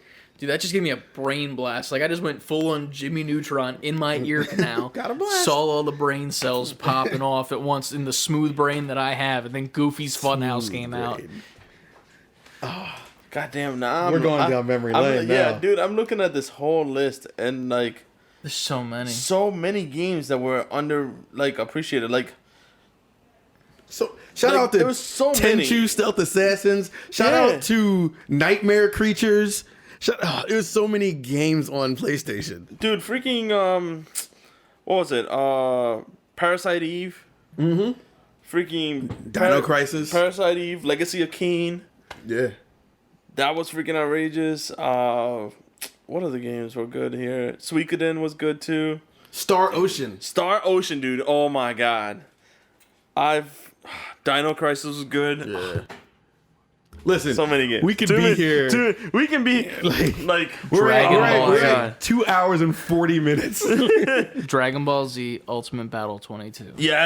Yes, Ultimate Battle 22. That game was garbage. You can do that what? game was so funny. Ultimate Battle 22 was so bad. Now, here's the thing. That game. It was terrible as a fighting game, but it was so funny because it had all the Japanese voice actors. Right, okay, so you're playing as Goku and you're like, yeah, the super whole squeaky time. voice, yeah. And it's because it's a female voice actor, if you didn't know, Yes. in Japan. But dude, it was so funny. I remember, it's a quick story and then we'll end the fucking podcast, I swear, guys. I remember when I got my PS1 from my uncle at the time, and he just gave us all these fucking demo discs, and that was all we fucking had until I got Goofy's Funhouse, swear to God. Goofy's Funhouse. We had a neighbor 2 houses down past the girl next door house, right? So like we would always hang out with them because they were the same situation as me and my brother. It was older brother, younger brother. Yeah. And we got along exactly that way. The older brothers got together, younger brothers got together. We were cool with each other, right? So they also had a PlayStation 1 and they had Ultimate Battle 22. And we played the fuck out of it with them. But we'd always get called home for dinner and shit, blah, blah, blah. So it turns out they were moving, right? They were moving. And I'm like, fuck, like, damn, I don't want to lose playing that game. And, like, I'm not going to find it. You don't even care anywhere. about them. Well, I mean, like, no, like, I mean, to be fair, like, you're not wrong. Anyway, so I was like, fuck, that game is so fun. Like, I don't want to, like, because I was a kid, you know, I'm seeing it with kids' eyes, you know, like my little beady kid eyes. So, my ingenious plan, this is where I become a villain again. Yeah. It's an ongoing thing in your childhood. My ingenious plan was bring one of the shitty demo discs with me the next time we hang out before they move. Oh no. I think I see where this is going. You're a piece of shit. You are a piece of shit. So I bring it. Uh-huh. And I replace Yeah, this. of course yeah, you do. You piece of shit. Oh man. Did I play it that much once I got it? Nope. Because I wasn't good at it. They got to the next house. I was like, the fuck? Yeah. They probably knew it was you. They were like, it was Listen, probably man. that douchebag with all the demo games. the game. It was that you didn't even play. At the time, I was a shithead as a kid, and I admit it openly. But like, I needed it, man. I fucking needed it. So It's like it's a drug.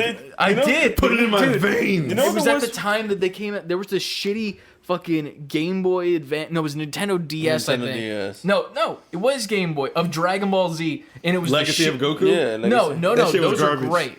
The first one is not great. It's but like that series as a whole, if like you look at it like as like a whole, great. Okay. I Was a played 2 and it was 3D better than fighting 1. game version of Dragon Ball Z for the Game Boy. It was like super something. It was god awful, and my fucking cousin had it, and I remember I always wanted to try it because I was like, it's Dragon Ball Z. I like Dragon Ball Z. You know, I'm a normie anime weeb as a child, and he would never let me fucking play it because he was like, no, it's mine, and I'm like, dude, just let me fucking play it for like 5 minutes. Like, I just want to see if it's good, and then I can go get it myself. Right. Or else I'm gonna have to switch your fucking cartridge and switch the stickers, bro. I'm gonna have to replace this cartridge with a PlayStation 1 demo disc. I've done it before. I will give you a PlayStation 1 demo disc for the skateboard game. Dude, I remember playing Ultimate Battle 22 so many times to try and unlock everything, and then literally my uncle comes in and goes, "Oh, you're playing this game? Look what I can do!" And he just goes and just puts in cheat the code, and all the characters show up, and I'm like, the fuck? When were you gonna tell me this shit? I was playing this game for fucking 3 months trying to unlock everything. I remember downloading all those Dragon Ball games after I modded my PlayStation and got Legend of the Super Saiyan, Right. the RPG, action RPG one. Action RPG, that yeah. one was fire. I was like, oh, this is great. I already knew about GT because that came to the US. Yeah. I already knew that was garbage, but the novelty of it being Dragon Ball Z, I didn't care. Yeah. I liked it. Ultimate Battle 22 was the one I downloaded and put in and played it, and it was like, I didn't miss anything. in This that game is trash. Yep. But we all played it for whatever reason. Because we didn't have access to those games at the time. Yeah. I think by the time you were playing on PS1, Chris, I think they localized them. When I was playing them, I had to like import them. Yep. Yeah, man. Play Ultimate Asia, Battle man. Play 22. Asia. Shout out to Play Asia for being able to be like the one source that you can import games from Japan. Yeah. That store's been open for ages. So we got a computer burner, and I was just burning PlayStation games. Yep. I want the Japanese version of Goofy's Funhouse. Maybe Max is in that one. Max is in that version. All right. Well, that was It's been a an good run. episode, and we still have more It's to been an record. episode and a day. Yeah. Shit. And it's not done yet. It is 12:37 a.m. for you listeners on Saturday Fuck, night. man. Yeah. If I had to work tomorrow, I'd be highly upset. I'd be highly dead. Highly dead. I'm gonna be dead tomorrow anyway. It's fine. All right. Well, I mean, Man, I don't even like. Thank you guys for the. Yeah. There's way more questions where that came from. We just do not have any I feel time like left. next week's episode is just questions. Is it the Just mailbag questions, episode? Yeah, I Mailbag, think that's what yeah. we end up having to do. Yeah. As long as no fucking news happens, because like with the Nintendo Direct that had pure shit in it, I feel like we had to talk about, you know. But Yeah. other than that, it's been an episode. it has been. Go check out on our YouTube channel. There is a new video of us playing, and by us I mean me, Resident Evil's demo Maiden. Please we had go a little watch bit it. of technical difficulties first time we tried it out. This is the second time we tried it out, and it's a good time. It's a funny time. Yeah. I tried to add a little bit of memery in there because, like, you know, it's a spooky game. You got to lighten the mood a little bit It was every great. once in It a was. while. It's not too much, I don't think. It's the perfect amount of spice. You Yeah. know? Like, you don't want to oversalt your memes, you know? Don't oversalt the memes now. Salt Exactly. that meme, I guess. So go check that out. What was the other video we uploaded this week? Was it a Titanfall as well? Titanfall. We have another Titanfall video that was out this week. So we got 2 videos for you fresh and ready. We love you, Respawn. And then we got some more videos coming that we're about to be making in the near future. Yeah, man. That are coming out. A little bit different stuff. And then going back to Jedi Fallen Order, we put that on a little bit of hiatus because technical difficulties that we were having. 'Cause Plus, some- there's just other stuff to play though. Like I don't want to. Yeah. Like that's something that can potentially go on for a while.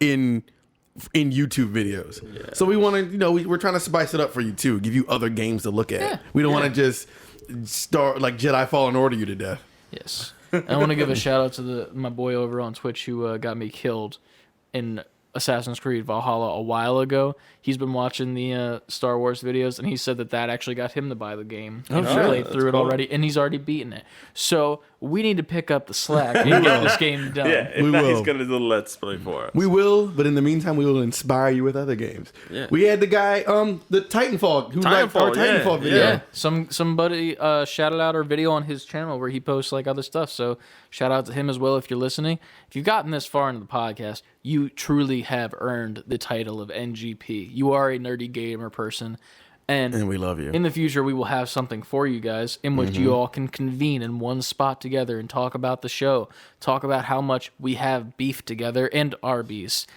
But we'll talk about that more next week. It's still in the works, but should be a good way to communicate. Yes. Yeah. Hint, with hint. each other. If that's a good enough hint for you. It should be. So, and with that, shoot us a question on our email and our Twitter. Email is savebeforequitting, fully spelled out, at gmail.com. We do have a couple questions in the bank, so if we don't get you right away, we will try to get you as fast as we can. And then you can also do that on Twitter and Instagram. Save the letter B, the number 4 quitting. And that's the same thing on TikTok, where we got a couple new videos. Got a little highlight reel, a little promo for the Resident Evil video. You can go drop a like on that. And then also on Twitch, where we're streaming. Nico will be probably streaming this week on Friday, hopefully. Yep. If not, I will yell at him and I will take his place and stream. Or I'll get Ant to stream. I will also hopefully be streaming Someone this week. will be streaming the week that you listen to this podcast. So go over there, hit the bell, make sure that you get that notification when we go live. Please. And we'll have a good time together. I will play more Zelda and rage at it more. And with that, there's only one last thing to do. And what is that, boys? Sleep. Yeah. I like how you have the same brain cell among your smooth brains to sleep. Listen, I have. He said save. I don't even know. I was gonna just be like, save before sleep. Let's sleep before save. Play slave, before sleeping. slave, before quitting. slave before sleep. Sleep. You know, quit. Slave before sleeping. Quit before slaving. Somebody hit the Nico Just jukebox. He's skipping. skibbity boop bop. All right, no. I didn't say scatting. I said skipping. Close enough. Man. Scat man. Nico's All the right, scat well, man. remember, guys, save before quitting. Please save before quitting. Doses. Peace. Dude.